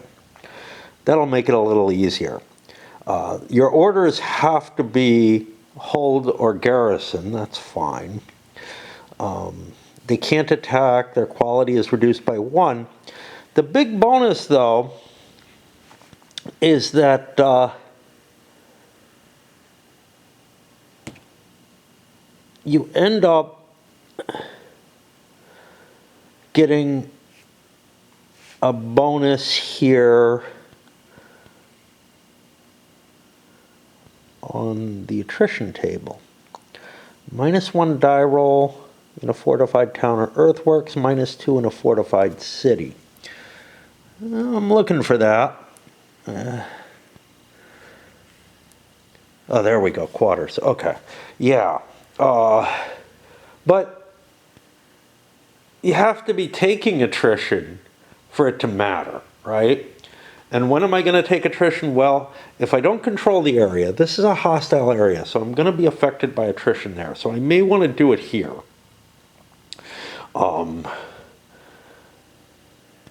And I actually don't need the earthworks, do I? Yeah, but the earthworks help. Well, no, fortified town is good enough. Yeah, let's get rid of that earthworks marker. It's just going to be getting in the way. But if I go into quarters there, that's going to help me as we get into rain or mud weather. Do I need to do it? Not really, because I can move forward and build some earthworks, build myself a little fort, and go into quarters there.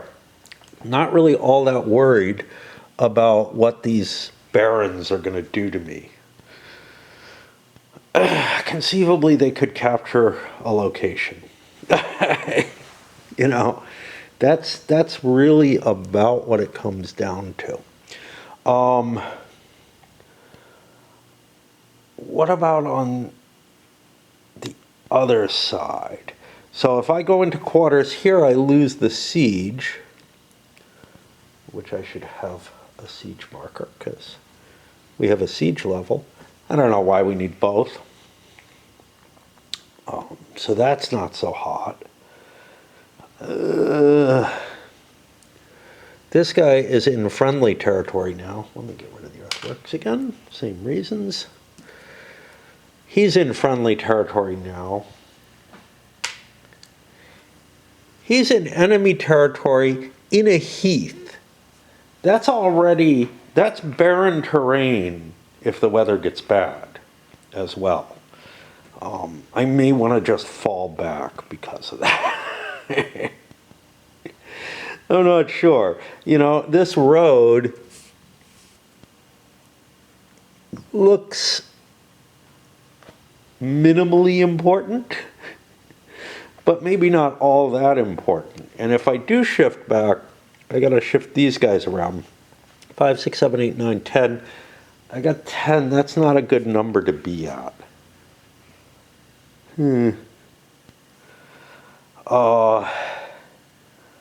If I'm in quarters, I get a -1, which will make up for the penalty for the weather, which is what's really what I'm kind of worried about. Although now that I'm in hostile terrain, I think I want to fall back. I'm just trying to figure out, you know, what I need to do, and nothing easy is coming to mind. Tough call, because the quality of the force is reduced by 1 if you're in quarters. On the other hand, you know, if I'm in hills or something like that, that's the stuff that's going to get icky. And it's just like, I don't want to be defending here necessarily, because my 1-point units are going to be facing attrition rolls, but I kind of feel like I have to. Oh, this is hostile no matter what. Let's get out of here. I've been choosing my French units, and most of them are going into maneuver because I pillaged locations that I'm in, and I don't want to be sitting in pillaged territory. The same will go true for Gonzaga, who is a minor force, so he's relatively cheap. These are not going to be allowed to attack without making checks. Gonzaga, that's fine. Ferradino is more problematic. If I want to do the continual attack, what's going to happen?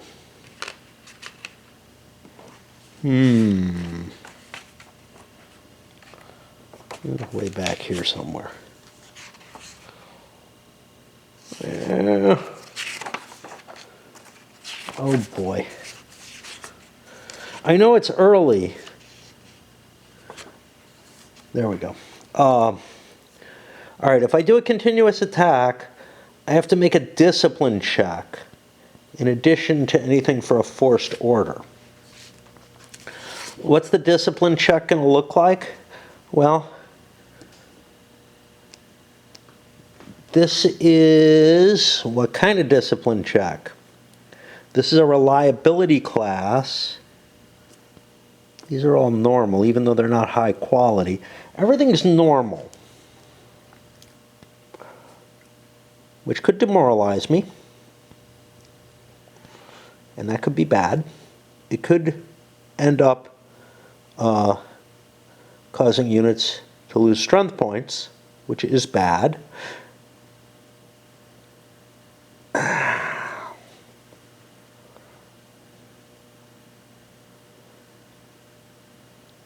I could pay, no, that's just for recovery, the extra wages.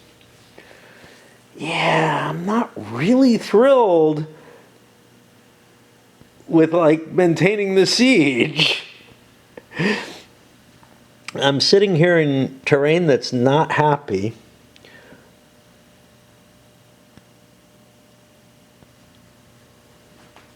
I could enter a town, which would trigger, I think,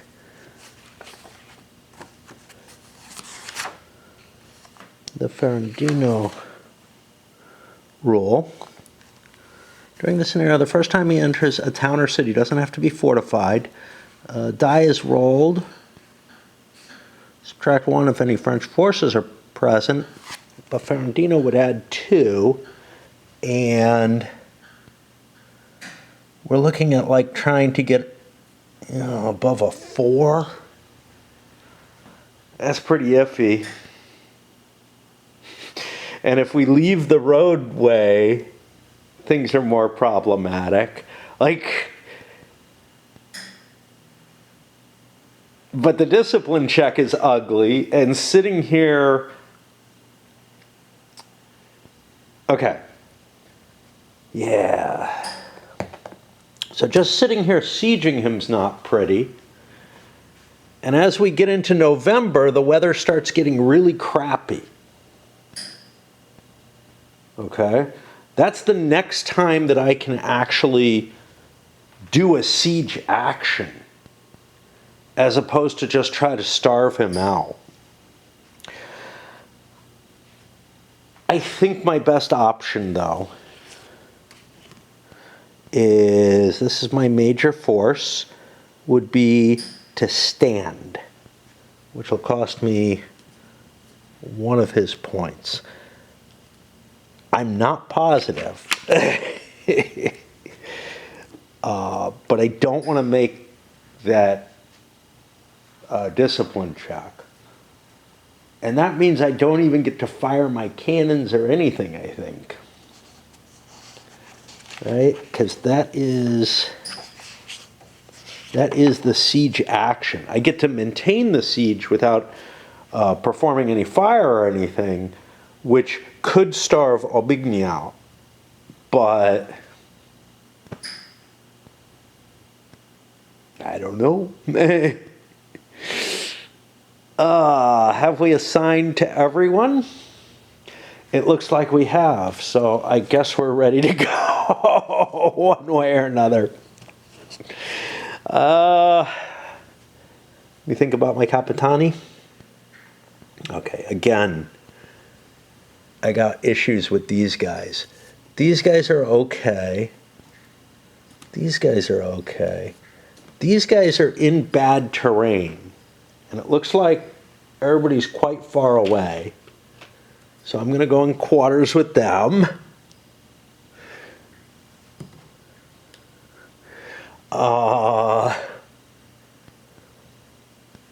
These guys, I think I want to move. Wow, we made Toronto an ugly place by pillaging it. That's not good. Yeah.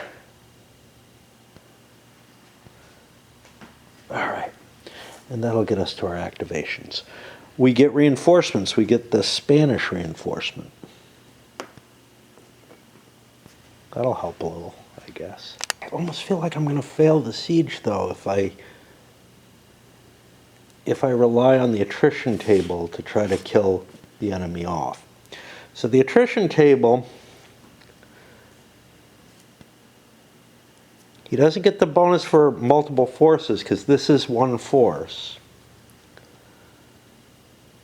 He's got a line of communication, so there's no bonus there. He can't go into quarters while he's under siege. Unless, well, if the sieging units go into quarters in the same hex, then he's no longer under siege. Which means his 4, 5, 6, 7, 8, 9 strength points is basically rolling on the I'm okay on anything but a 6. I almost feel like I have to make the discipline check, man. I almost feel like I have to. So what's the discipline check going to do? Well, I roll a single die. I have no bonuses or penalties either way. On a 1 through 3, I'm fine. On a 4 or a 5, each of the combat units is going to lose a strength point or 2, which just decimates my force.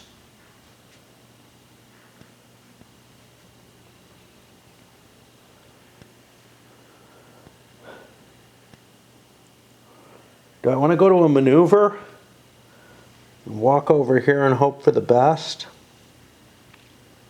I mean, I could end up getting control of the province that way. I am at a +1. I think that's my best odds, to be honest. So I think instead of a stand order, which I paid 1 for, I will go for a maneuver order, which costs me 2. I'm really not thrilled with my options, but I don't see what I can do. My chance of taking the whole province is slightly better than my chance of avoiding casualties on the discipline table. Now, I mean, if I get lucky on the discipline table, I'm great. But everything's an N. It's just not going to go well for me. All right.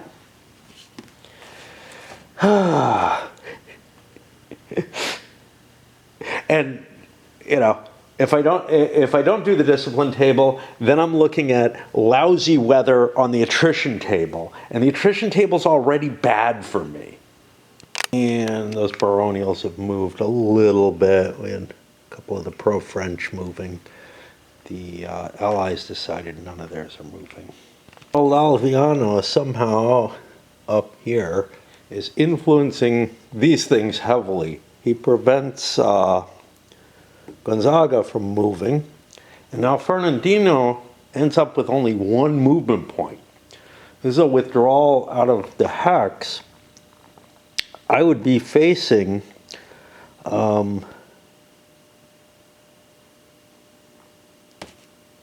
roll on this. Now,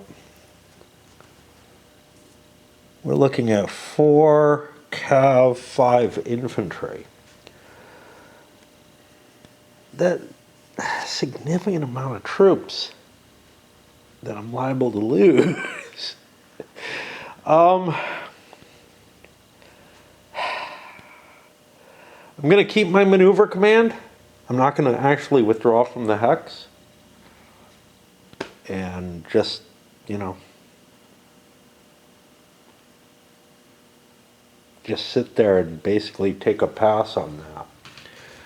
But it's not what I would have wanted. You know, I wanted to get out of there.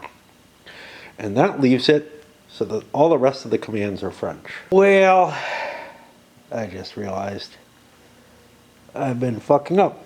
The minimum, the lowest amount of movement you can have is -3 from the initiative die roll. I still think I don't want to withdraw with that movement. Gonzaga, though, would have moved to here. And yeah, because I was looking up to make sure that you add to your movement, and I caught that -3. So there are a couple of cases where we had units that could have moved a couple of movement points that I'm just like, oh, you're screwed. You're not. There is, well, live and learn. So now I was looking at Aviano, who I think has like 2 extra movement points, so he can move 7. And so I guess this is what movements we have. He could have had a retreat order. Might have been wiser. It would give him a bonus on his activations, which would allow me to control the world a little better.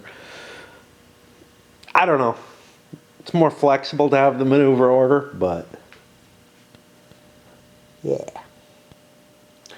And I guess we check attrition, and there are potential places for it. They did have effect. Pressy lost his Baron. Comes from here, he'll get it back. Yeah, maybe. Ferradino ended up losing 2. He took it off the Neapolitan and crappy troops. I think that's going to mean that this unit is unable to be placed. I'm not sure. I don't know quite what's up with these replacement units that there aren't. Like, it was one of these, and if I had 2 of those, I could combine them to a 6 strength point unit. That might be, there might not be any more reinforcements than that. Although I don't know where those reinforcements come from either. I don't see anything that gives them. So I'm not sure why there's all these replacement units. I may be missing something important. But I didn't want to take Cordoba's units because they're better. Even though he gets a constant flow of reinforcements, it's not that many, right? He's going to get 1, 2, 3, 4, 5, 6. I don't know. I don't know where the thing ends, but I think it ends over here. He's going to get a fair amount, but I'm not close to my limit, so I'm not really worried about that. And I'd rather take crappier troops so that I can use those good Spaniards. That puts me to the end, I do believe. Which moves me into the 2nd October, another sheep turn. That's going to be more APs, another big load of APs for the French. I think we're going to load this up at this point. It feels like, yeah, this is still unresolved though. Let's wait. Let me wait until that's resolved. I was going to say, it feels like winter is kind of here. It certainly does here. Yeah, this past week and next week, you know, I mean, it doesn't get all that cold here, but like it's getting down in the 20s, which is about as cold as it gets. Fahrenheit. Yeah, sometimes it dips below into the teens or whatever, but my little electric heating doesn't really do it, and I don't know. I get up so late and I'm like in no mood to start a fire and tend it, and I'm also not entirely, like, part of me is like I don't feel safe about I haven't been able to have my chimney swept since the first year I was here, and I'm not sure that's a good idea. And then, you know, because I don't know what the hell gets in there. But also there's like the creosote and all that. But it's also, I've never seen my neighbor have his chimney swept, so I feel a little better about that. And he burns all the time. there's a little bit of, ooh, what if I run out of wood? But I got a shit ton of wood now. Sure, some of it's not for this year. It's got to be cut and all kind of stuff. But I have a fairly good amount. And I just don't have the energy to, start the whole fire thing and everything. And it's just easier to leave the electric. Monday morning. It was a pretty day yesterday too, and probably Saturday as well.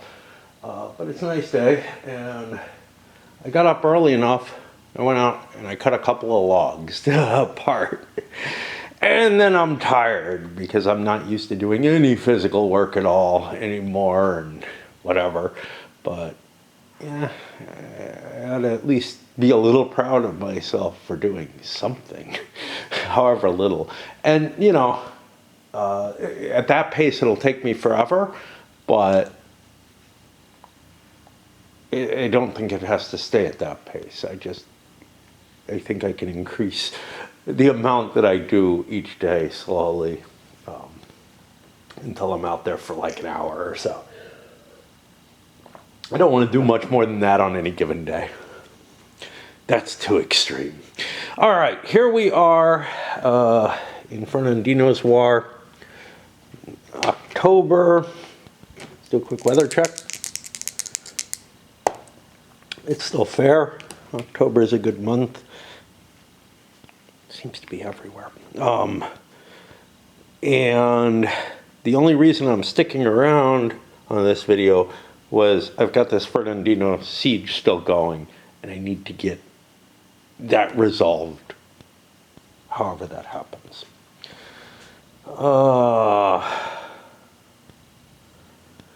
We have sheep again. I don't remember what we were at. It was like 3 or 4. A fair amount of consideration. I couldn't come up with any orders changes I wanted to make. Made a couple with the barons, but everything else kind of seems unimportant. I mean, I could put these guys into quarters. I don't care, right? Do I? Gotta check to make sure they're not in heat, because if they are, it's not good. Yeah. So I guess no reinforcements coming in. It's time to start moving them. All right, I did a roll-off between Prusy and Gonzaga, which absolutely makes sense. Prusy won the roll-off, but you know what? I think he wants to go first, because Gonzaga has enough movement points. He could get to my hex, couldn't he? Too. Using the roads. And once he's in my hex, that may not be where he wants to be. That's the thing I have to kind of figure here. Does he want to be in my hex or not? If he does want to be in my hex, and I withdraw, actually he's not allowed to. He has no attack order. Perfect. Do I know that though? No.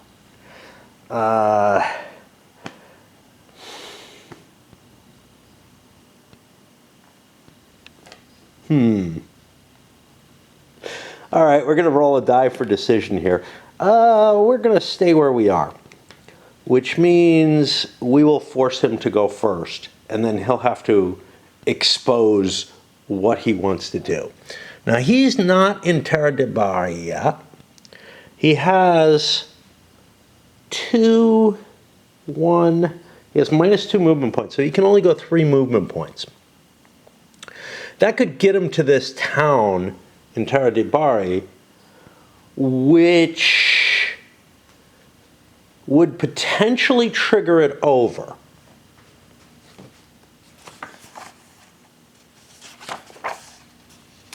Triggering it over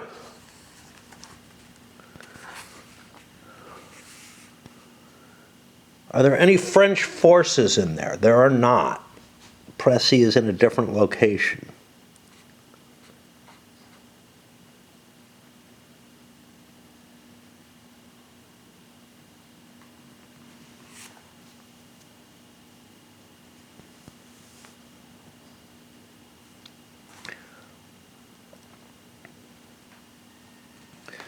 So I would have to make a roll. Doesn't matter whose barons they are. So they could be, well, they are all Barry ones. So I would have to roll a 5 or a 6 to get control of Terra de Barry.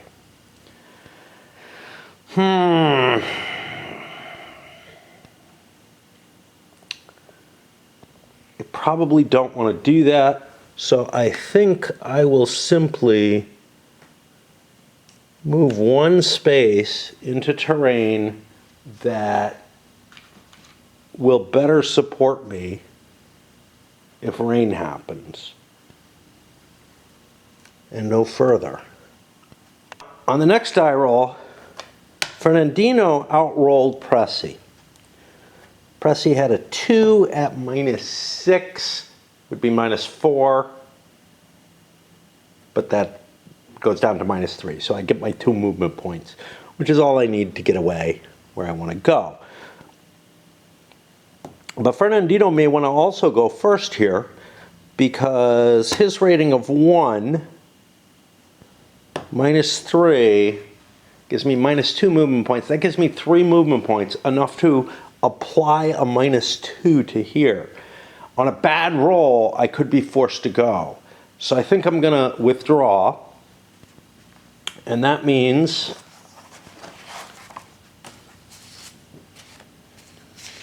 we face the pursuit table, and it feels so weird to be pursued out of the castle, like by a lesser force. It feels like I should be able to, not always, but usually abandon a siege safely. But I guess that 2 extra movement points is preparing the rear guard and getting things out properly.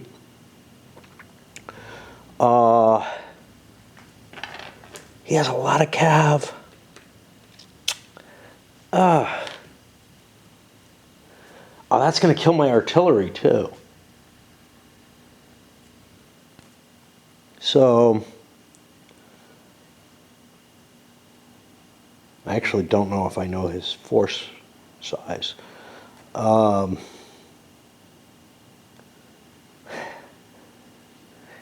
don't know. I mean, a 3 is a fairly low roll. If I get forced into doing it, I'm going to have a worse roll. So yeah, here we go. We go with a -2 on the die roll.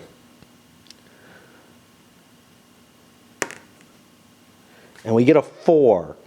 That means 20% of his infantry and 60% of his cav will cause losses. So his cav, oh, he doesn't have as much as I thought. He has 4 cav. 60% of 4 is 2.4. And he has 5 infantry. So it goes to 3.4. So I got to lose 3 strength points. I got to lose my artillery first, and then infantry. And all I do is make it 1 hex. Getting rid of the siege, getting rid of the earthworks, and I get one of these. It was not a good move to attack there. Albini has nothing he can really do. He's in garrison. That's fine. Pressy pulls back all the way to here, because this is wooded hill. Now, let me look at what... The brown is mountain. The only kind of hill there is, and the wooded is parenthesized, but the only kind of hill that's in the terrain effects chart is the wooded hill. So that is a terrain that gets affected by the rain and gets turned into barren land when it rains. So I don't want to be there with real forces. So I had to flee quite far. Up here, my commander-in-chief is continuing to move down to maybe consolidate a force big enough to face Gonzaga. But I don't know. Like, now that weather sucks, I still want to move. And I have to get out of this hill, so that's fine. Guerra could only get to here. I'm bringing Alviano over to take command of his forces so that he can get here. Now, I am going to have to drop off some troops if they're going to connect, but that's okay.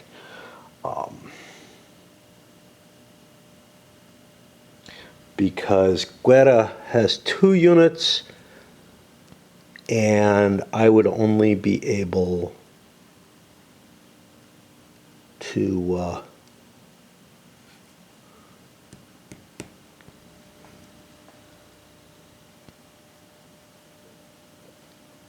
have one of those there. Now, stacking is weird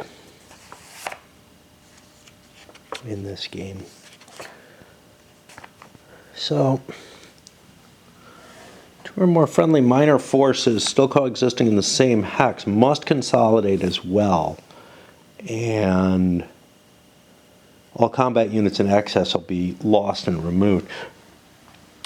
So, while I can have a force gather temporarily, somebody has to command it all. It's only temporary for the combat situation that's going to happen. Which means I really can't bring all of this together, but I can figure something out to arrange that. As it stands, I just don't think Guerra has the initiative to handle this, the combat down here, to get there, basically. And his rank is weaker as well, which means Alviano, if they do get together, Alviano will be in charge, and Guerra will just be unemployed. And then I can use Guerra to grab some barons and do God knows what. He's just not very useful, but whatever. All right. That should be the end of October, getting us to November, which is going to be a orders go away and you got to pay for them. Luckily for me, with those sheep turns, the French have a lot of orders points. Ferradino, I should be able to get him down here. Might want to break Cordoba out. I don't know. There's like nothing left of Ferradino.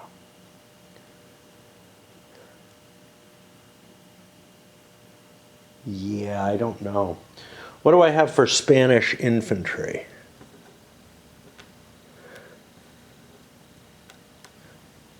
So if I switch to these units and I break down, I can only hold 9 instead of 10 infantry. But that would allow me to keep Cordoba with a decent force back in the south and maybe pull Ferradino out by sea and throw a threat up here where there are no French to defend. That's kind of what I'm thinking. All right, we're going to go, we're going to keep going, but I'm going to break. Weird things I like to mention. So, my house has weird heating, okay? It's got electric baseboards up here. There's no protection on it. Downstairs, they have protection. They make lots of noise. It's got what's called zonal heating down in the basement. And all the rooms down there have, you know, forced air, little, they're almost like portable heaters built in, essentially. And I really like that.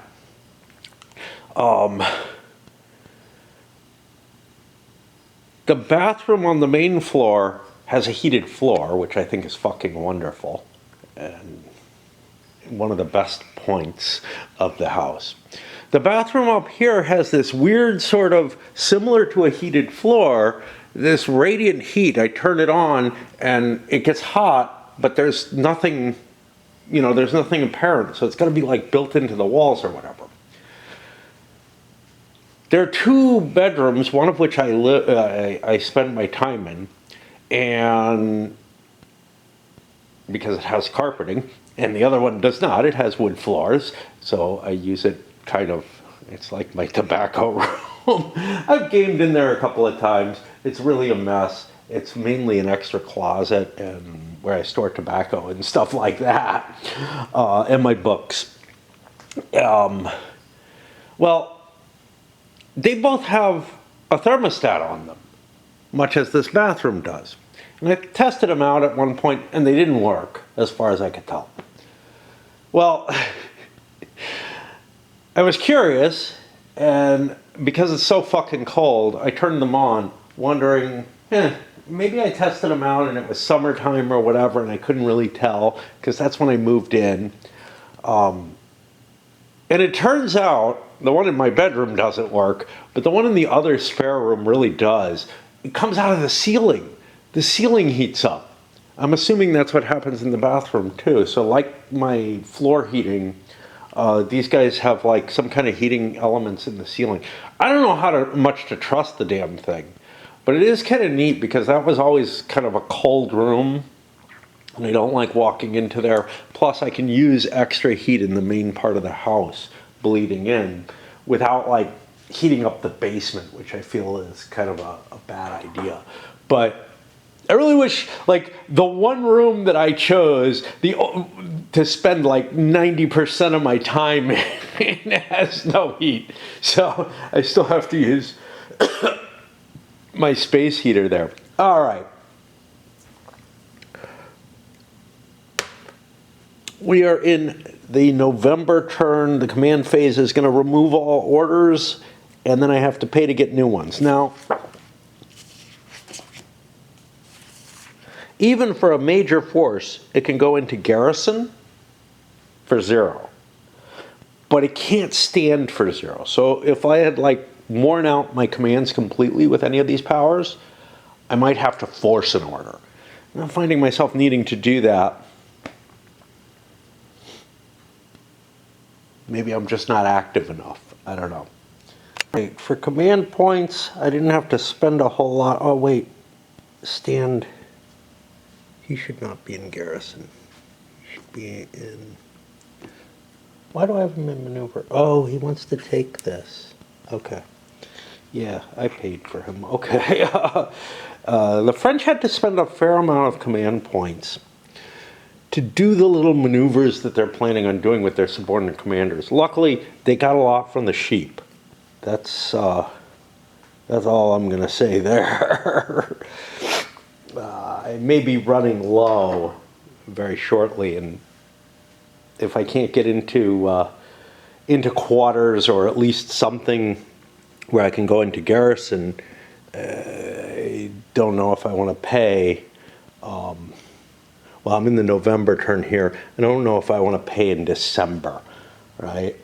Because the weather's just going to keep getting worse, and I really want to be in a safe place, but I am not in my safe space. A number of many of the baronials have gone into quarters. Basically anywhere where it's going to help them, I've done so. Capitan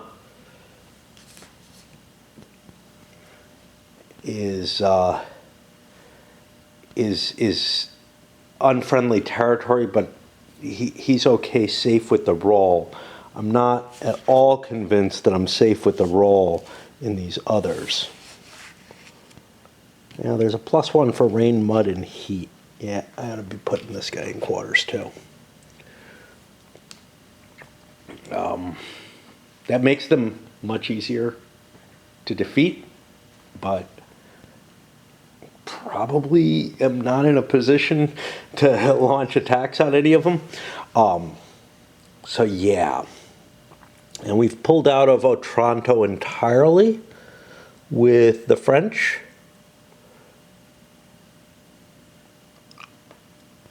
The commands for other officers, obviously Ferradino needs to move. Gonzaga wants to move to capture this. Most of the French are moving. Aubigny and Pressy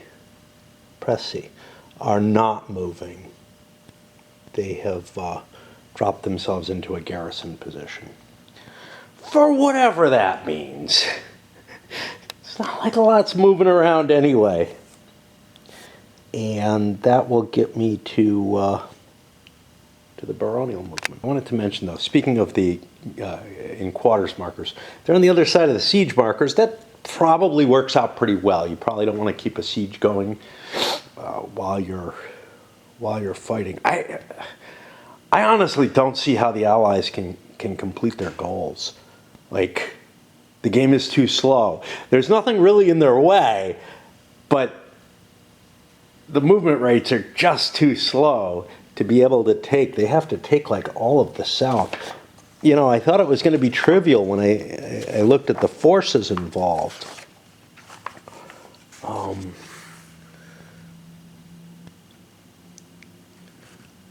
We definitely have to take area near Naples, which is going to involve a sea move of some sort. But we also have to make sure that we have wiped everything out in Calabria, both of them, and Basilicata. This area here, that has to be cleared. Now, maybe Gonzaga can do that.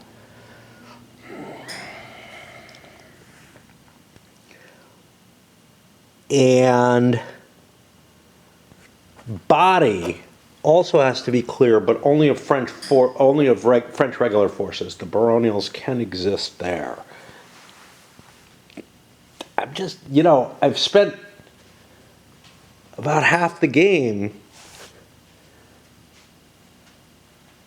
and I just don't feel like I've made any ground, you know.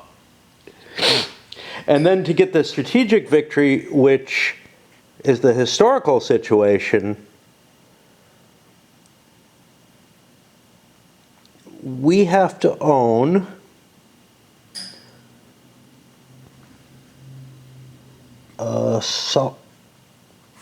Salmona and or Luciano. Lanciano. I don't know what that and or is about.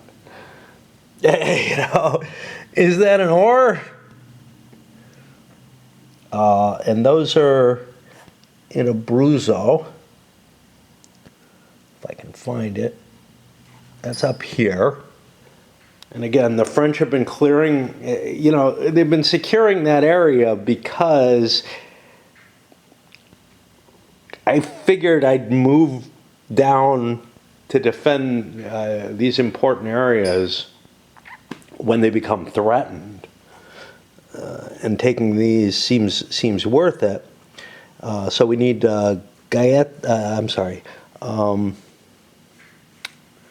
what is it? Salmona and Lanciano. I don't know where those are.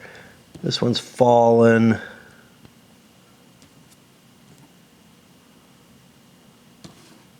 This one.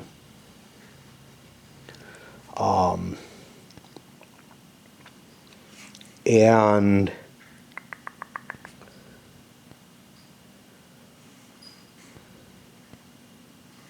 another one of these, Campobasso and or Isernia in Molise, which have definitely all fallen. So I don't think I'm going to be able to get that strategic victory, but I don't even think I can get the standard victory just because I can't clear this area. And yes, maybe I do a C shift up here, but damn. Now, on that sea movement, after his defeat at Seminara, Ferradino landed at Salerno in order to gain sustain. I don't know where Seminara is.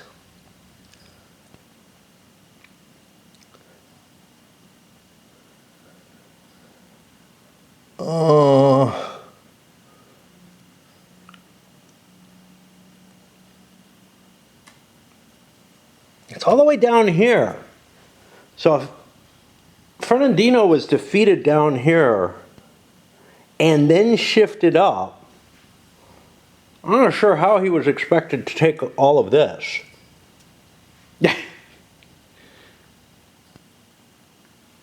which is why I question, like, again, I don't know anything about this campaign enough to, discuss anything about what's being said except for what I see in the rules. But I'm seeing a note that Ferradino is defeated here, moves up here. That's not an unsensible thing, but his victory conditions do not allow him. He has to meet all of these three conditions. They do not allow him to, like, abandon the South entirely, right? And then they say the historical condition was the strategic victory, where not only does he conquer the South, conquer over here, he doesn't need everything, right? He needs Gaeta and Napoli, which should be close to each other. Here, here, and here. He needs the coastal area there. This couldn't have fallen, or he needs to have regained control. As far as I'm concerned, the French have put enough effort in that, I don't see myself getting up there. But the biggie is, how do I crack this nut? I could see the shipping going over here. I could see him catching Montpensier with his pants down, essentially, too far away to do much, given the slow rates of movement. But I just don't see how I'm going to clear this area here. These three. I've got like a guy back here who's just like, yeah. And, the auto control, that doesn't give you the barons that are aligned with the French. So you've got to take the locations. I don't know, man. Okay, so Ferradino made it into here. Gonzaga could only make it here, no further. Ferradino has another movement point. I could build an entrenchment if I so desire, which I will do, but right now is the key element. +2 for Ferradino entering a town, -1 for French real forces being there. So there are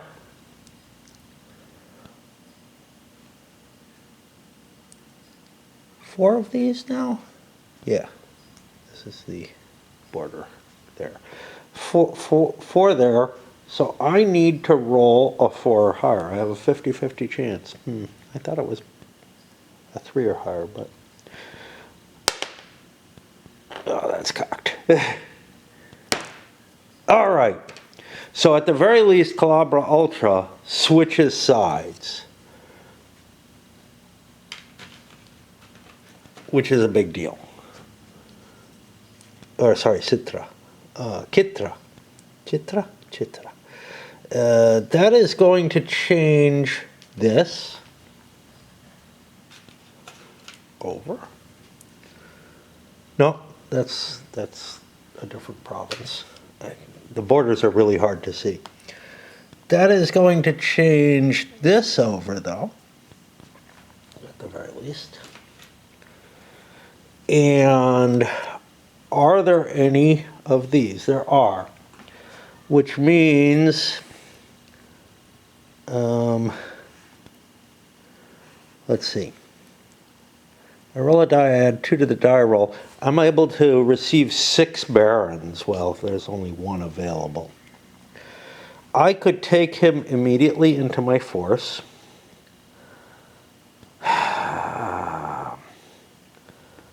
Which is not a bad idea.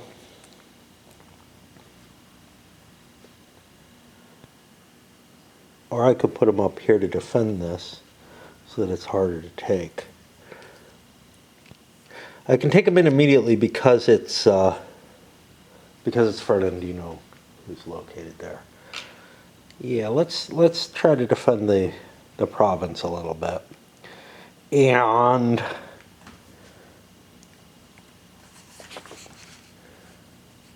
that is the only impact of this. I build my earthworks.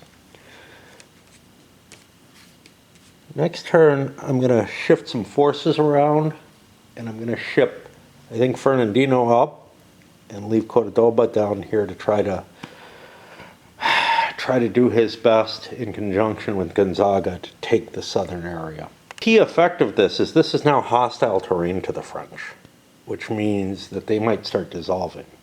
In particular, 4, 5, 6, 7, 8, 9. Yeah, he's still at that less than 10, so it's not likely. But to that, I've managed to combine Alviano and Guerra. Guerra got a big roll for movement. Couldn't do anything too exciting with it. Like, I could have come down 3, 4 to here, but I made it easier for Alviano to make his move so that I can combine them. And let us see. We hit a consolidation after battle, which I think the key impact of that, let's take these off.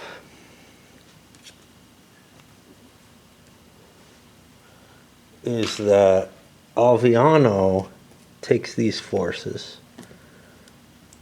This maneuver goes away, and Guerra becomes an unemployed leader under him, who I can send off to go do something else. Oh no, this is actually before battle. Okay. After battle, there's another one, though. Then we hit the attrition, though, which I'm going to have to look because there's quite a few places of some interest. Although the weather's okay. Did I bother to check weather? It's November. I don't think I rolled weather. Oh well, we'll say it's fair, because I certainly played it as if it was fair. You know, things like Gonzaga wouldn't have moved there if it wasn't. Okay. Okay. And yeah, so there's interesting attrition checks. Here I think we're safe because we're below 10 and the weather's okay. So I don't think there's actually anywhere where there's attrition. Not yet. Not yet. Well, nope, I'm in friendly territory now. Yay. Okay. So Ferradino got kind of a lucky break there. And we'll go up to the second November turn. And I hope we roll the weather for the second one. What would it have been? What would it have been? Because I'm pretty sure I didn't actually roll. Hey, bonus. It would have been fair anyway. But yeah, I wasn't gonna reverse that possibility. All right, it is past time to play raid. Kind of wish.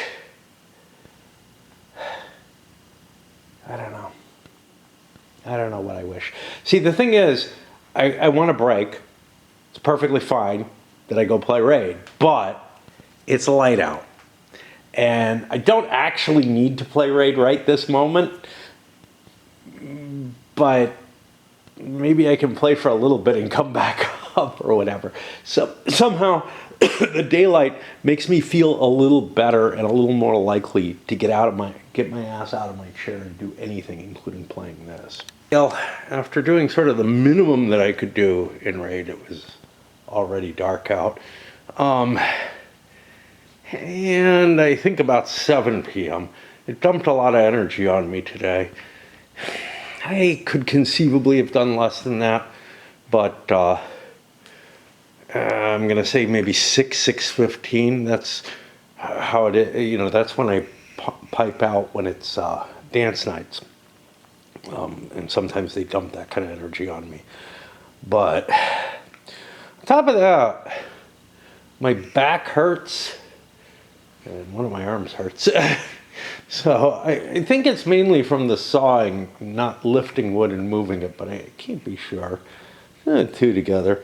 Let's start another turn and let's actually roll the weather this time now that we're on here.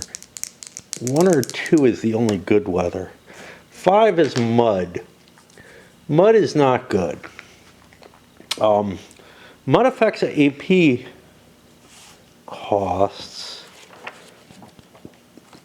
but I'm not sure, and obviously it's going to affect attrition. Anything affects attrition. Let's see if it does anything else. Should affect movement. It's like rivers and whatnot. Oh, okay, page 7. Wasn't sure if it was at the beginning or the end. Let's see what mud has. Oh, they've got this set up kind of annoyingly. Mud subtracts 1 from the movement allowance of each unit and affects the AP table. And it'll also fuck up with artillery and cavalry. Not that we're going to, and combat effects as a whole. Makes them better for the defender. Not sure we're going to see anything combat-wise on this one.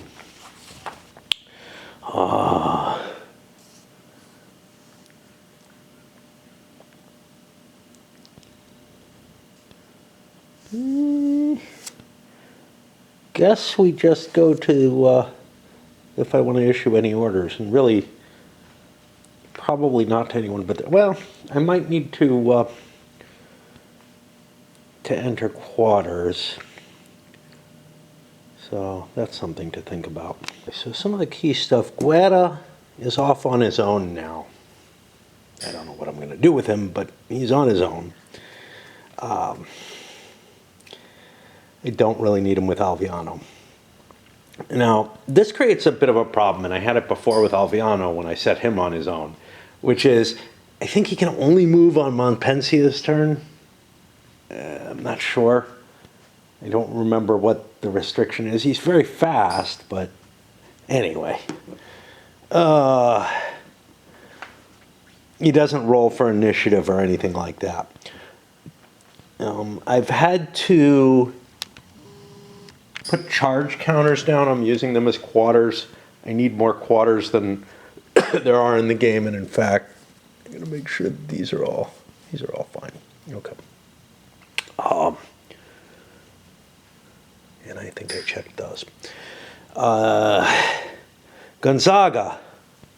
He's going to keep his maneuver orders. If I move into here, I'm safe. While I'm here, I'm not. But I will be able to get 1 movement point, which will allow me to get there. For Ferradino,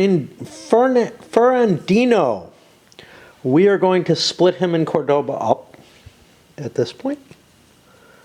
I think they're both under the earthworks at this point. And in order to be able to transport troops, I want to send Ferradino with a fair amount of forces, which means probably about the maximum. Well, he can carry 8 with him, which is more than I really want to send him with. And it would also use up this big unit. I wouldn't have these little units. So I need to split this thing into smaller units. And the best I can do is these 9.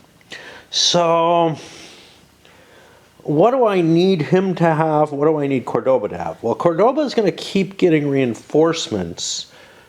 Right now he's barely within range. Oh, as long as he keeps his supply source down there. So, although not over the winter, so whatever we want to do there. So I think what we're going to do is we're going to put Cordoba in quarters. Get another one of these charge markers. Put it somewhere it doesn't matter. Put Cordoba in quarters. Ferradino not. And we're going to give Ferradino some of these infantry. How much of them? I have 8 strength points here. I don't know what Albergny has. I probably have a fair idea, but I don't know precisely. So I'll take a quick glance and see. He's got about 10, you know, I mean, I'm not really big enough. But I think I will give Ferradino gets the extra troops. That's the problem. I think I'll give 2 there. I've got 6 total. 3 to that one and 1 to this one. I'll give 6 to Ferradino. Put Cordoba on the defensive, and this goes back there in the reserves that I can swap around. That gives me room for more of these. Now, I'm not going to see too many more. 1, 2, 3, 4. So I don't know. But it only holds 5, so yeah. This is the best I can kind of do. And by splitting their forces up. My plan is for Ferradino to make a landing somewhere on a port over here and start threatening things like Naples and Salerno. Did I get everything there? I think I did. Oh no. I've got to give orders to Cordoba. Right now he's just been switched out, so he'd keep those maneuver orders. I can't have him in quarters with those, so I have to swap him down, but garrison orders always cost 0, and that's what I want to do with him. Making him very powerful in terms of like influencing who goes first and whatnot. That's going to put me to the activation phase. I got a break because I got Raid playing by itself right now, and I'm curious what it just did. Everybody's moved who's going to move, except for one remaining thing. Cordoba was able to run the table on the French, so Ferradino gets to take his move. Now, it's mud. He has a -1 movement point allowance, which is actually really a problem here. Because to move his 6 strength points, he will need 4 movement points. I don't think he can get it, okay? Because he has an initiative of 1. He basically has to roll a 1. Otherwise, he can't get it. But there's a little trick. Okay, he rolled a 4. That means that I'm at not many movement points at all.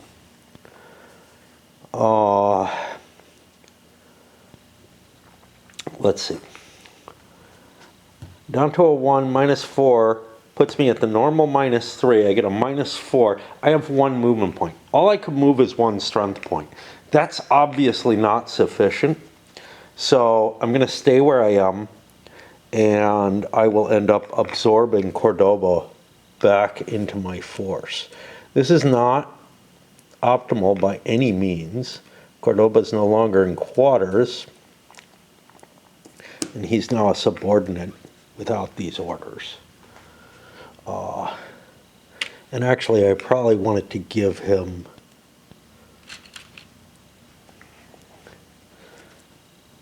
actually the engineers don't even matter because I don't have artillery anymore.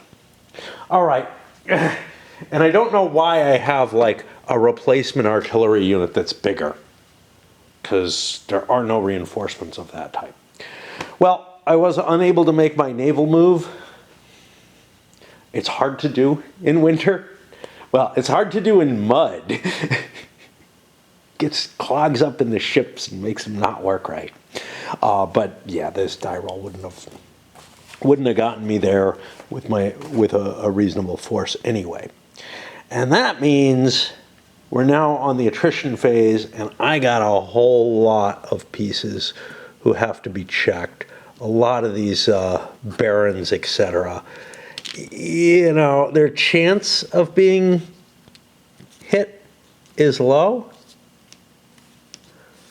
but it's still present.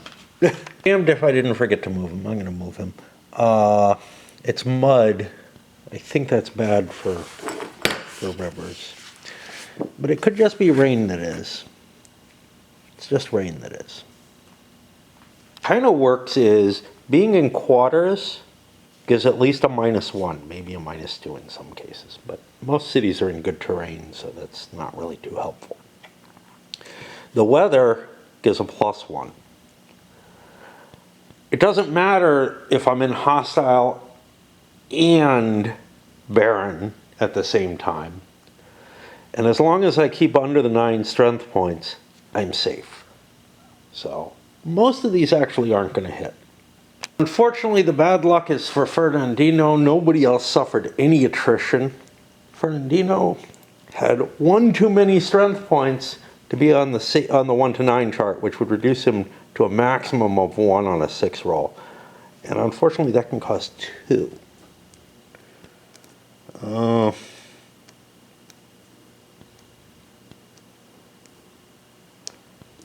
Guess I'll take this. This unit is now destroyed if I do this. I may not want to do that. I may reorganize things next turn so that Fernando has 1 unit with 2 strength points, so that Cordoba has the maximum possible number of strength points he can put on himself.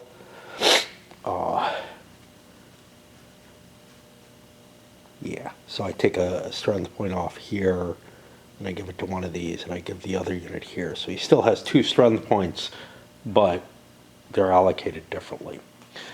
And that will get us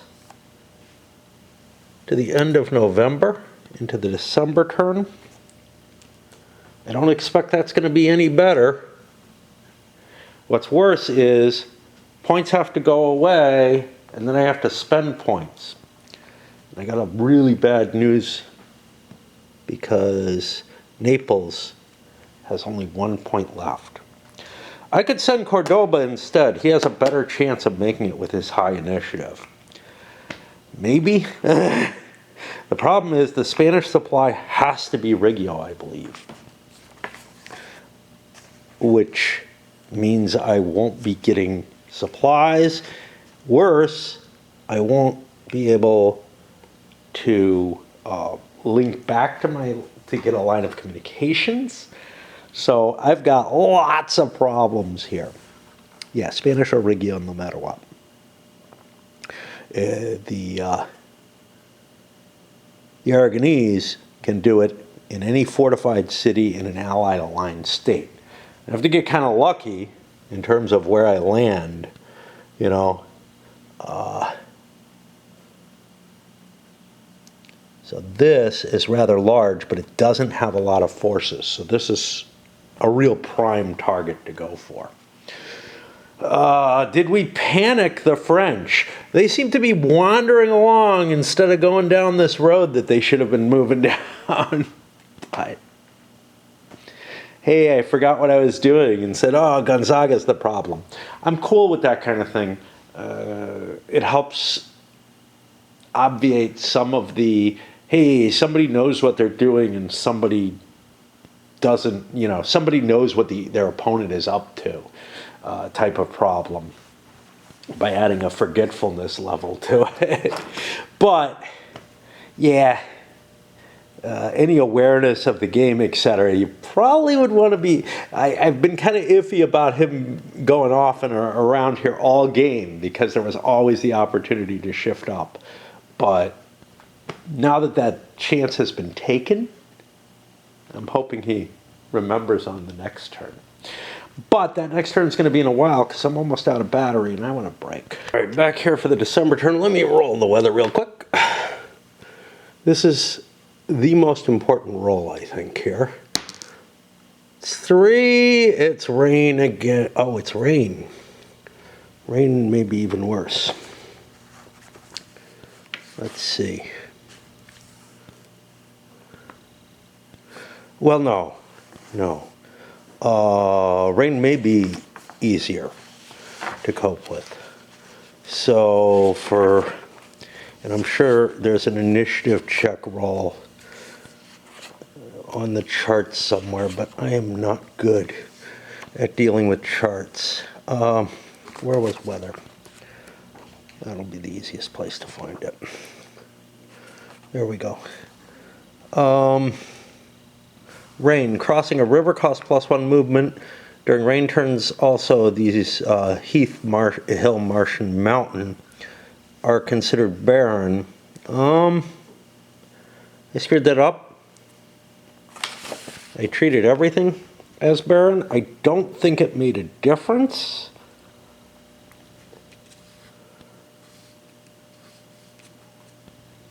Ferradino may have gotten attrition that he shouldn't have. Let's check.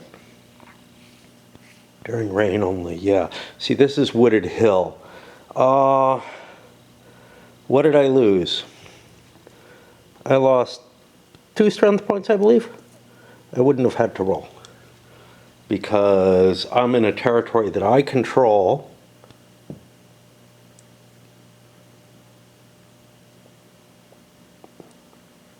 Although I'm not sure I still do.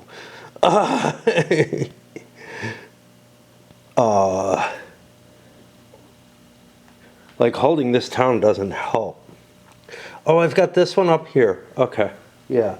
Entering a town is good enough to cause the check, the Ferradino's check, but it's fortified locations that matter for control of the areas unless I screwed something up massively. But here's the thing.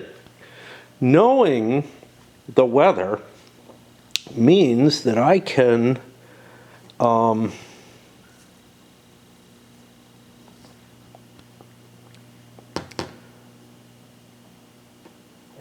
there more?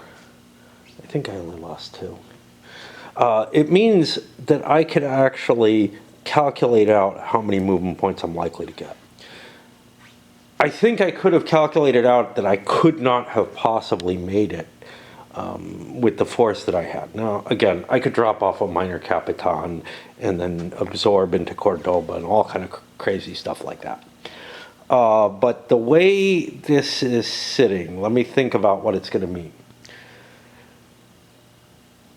If I'm at normal points, if I roll a 1, that means I have 5 movement points.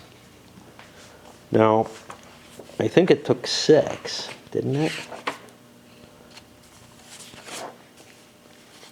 It really doesn't matter because, again, I can throw troops out. What was the deal was I couldn't move with anything but like 1 strength point last time. No, 4 to 6 is 4 movement points. 4 movement points is really unlikely for me to get, right? I have to roll a 3 or less. Okay, it's not that unlikely. It would have been a 2 or less last turn because somehow the mud interferes with boats. Either way, I wasn't going to be able to make the move. So that's the weather. Once again, all orders are going to disappear and no points to get them. The problem is, Ferradino to do orders, it's 2 points to do a maneuver order. I'm going to leave everyone together in quarters. I don't think I can risk it. I just don't think I can risk it. Now, garrison is a 0. I'm in earthwork, so I'm able to garrison.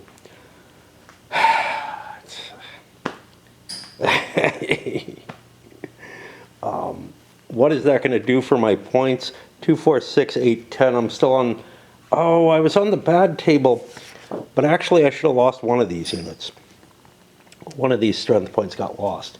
Because the attrition table would have put me here. I would have been 1 less, right? No, I didn't have to roll because I wasn't in bad terrain and I'm in an area I control. Okay, that's the deal. Again, there's a lot of concepts here that just not familiar enough with. Let me do the rest of the orders. I think people are going to try to get by as cheaply as they can. The order I have trouble with, Alviano is going to move, is Montpensier. Now Montpensier, sometimes I remember to pronounce. He could pick a retreat order for 0. He can't pick a garrison order because I'm not in a town. I'm exactly where I want to be. I could take a stand order for one.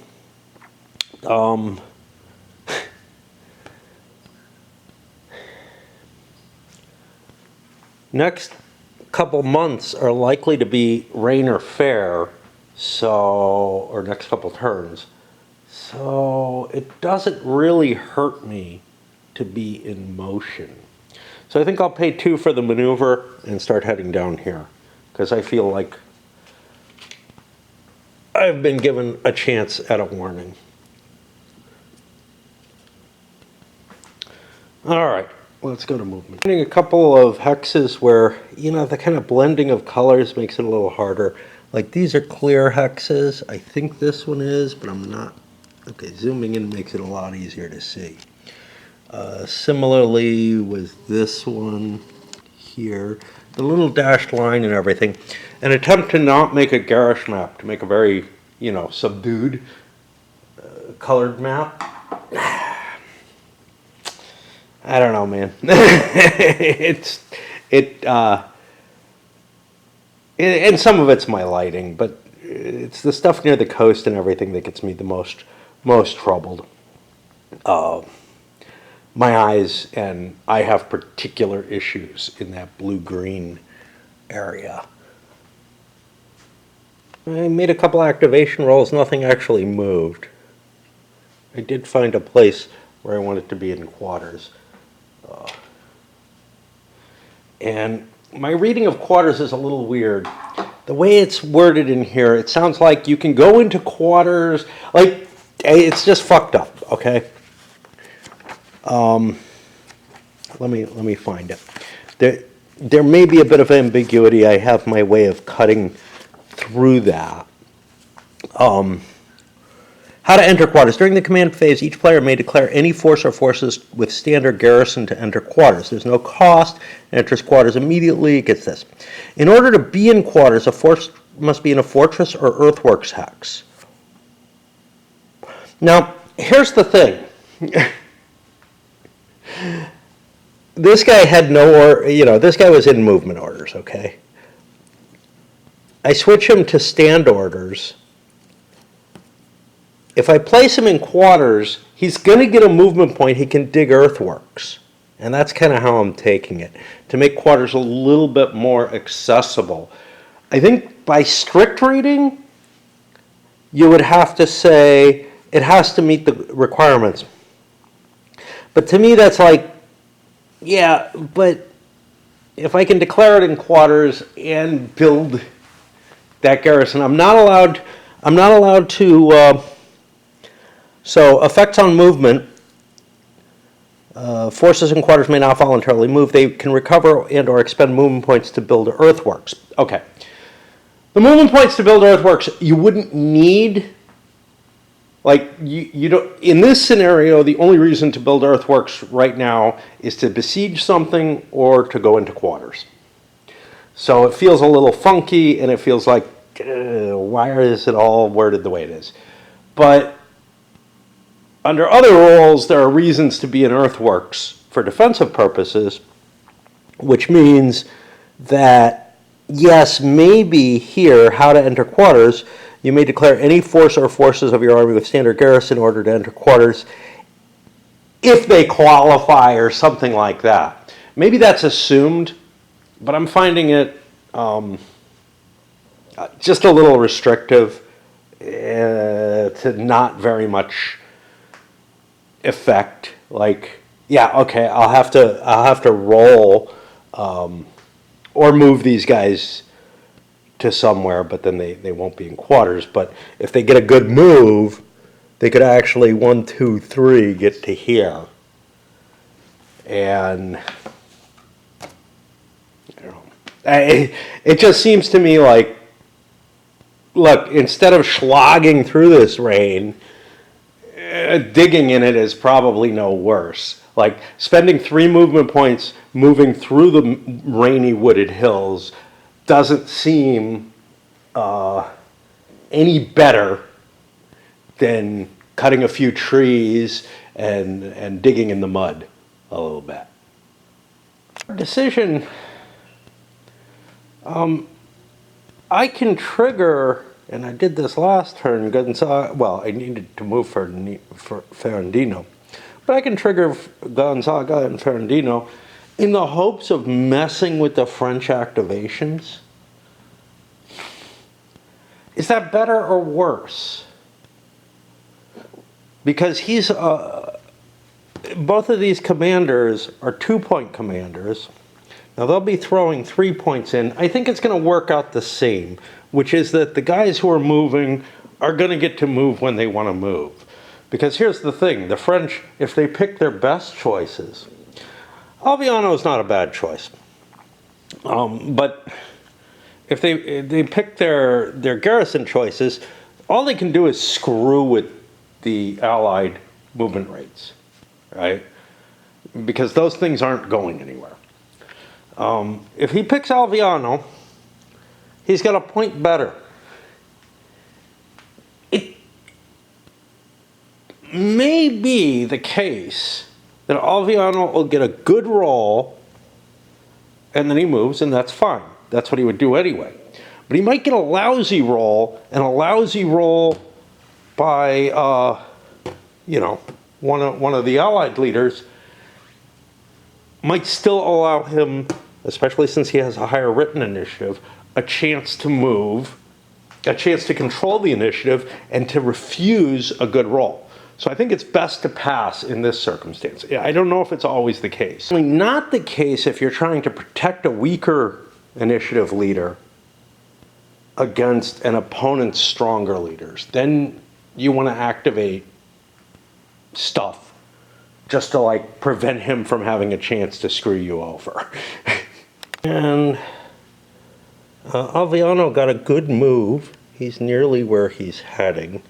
Montpensier did not get a move, but Guerra, I decided to swap him over here and grab this unit.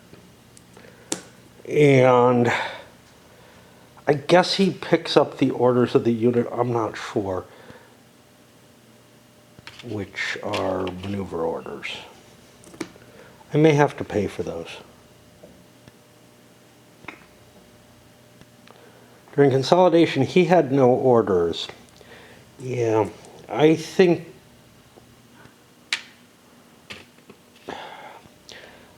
we'll give him no, stand orders. Stand orders cost nothing. I'm really not sure what happens in this circumstance. So, stand orders would also cost him 1.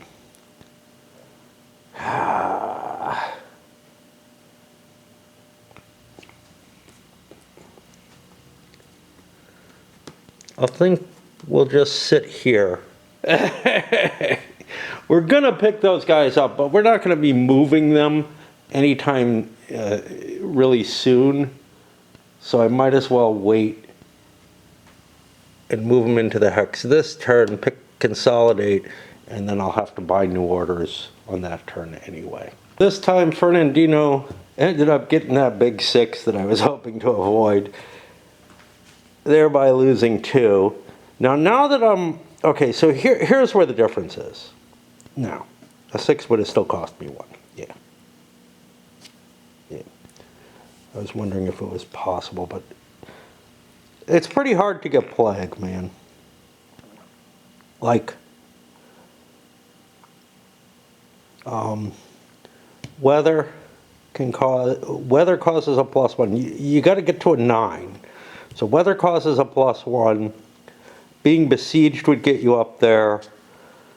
Plague already being present, but you know, it doesn't go away that way. Yeah, so that would be ugly. I don't think there's any way other than by being besieged. Okay. I think that puts me to the end of the turn. That gives me another year. Where does the game end? Because I'm going to move the year marker to where the game ends instead of it does very little for me to move that thing, right? So August 2. This will be the last turn. I'll put it here to remind me. Yeah. So I've got most of another full campaigning season. Now the campaign season doesn't really start until April, but I could maybe try to sleaze it starting back in February or March, depending, certainly it could start in March. If the second turn of March is good weather, there's no reason not to. If the first turn is good weather, or even if February is good weather, I might want to play around because I'm going to get points very shortly, right? And I don't know. The French don't get their sheep until May, so and then they get a boatload of points. But yeah, and yeah, this is the situation we're in. Not much has happened. The Spaniards cleared out Calabria Ultra and are kind of miserable where they are. The French have been blundering around up here, not doing much, and the Venetians have cleared out Otranto. That's it. Got a lot to do in order to make it to the end. Now, the Venetians are important, right? Or no, the Papal. For that, I have to take Naples. Once I take Naples, but it's not like I get a big pile of additional troops, okay?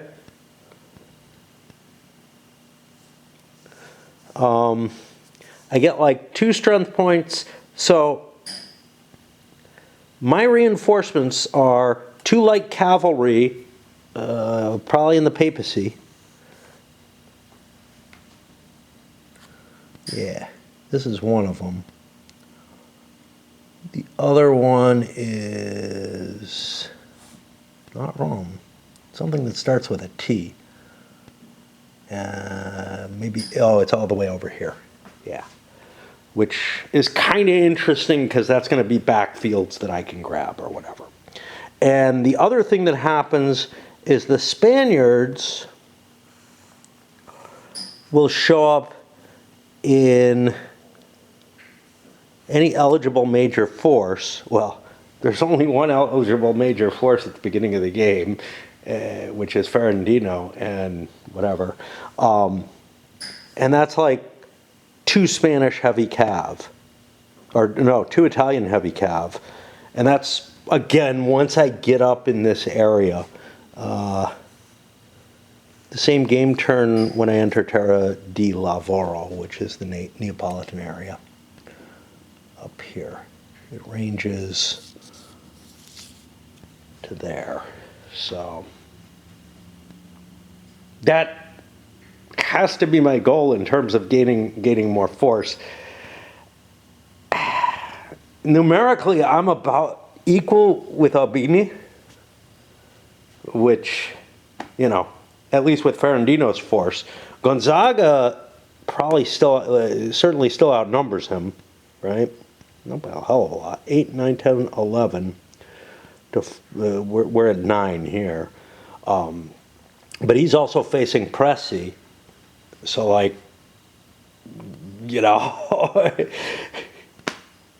unless I make that shift up here, I don't see any way. And that may actually not be easy to do. Of course, those additional forces strengthen Ferradino's force, so maybe he can go with a smaller force. We shall see. That's for this next year.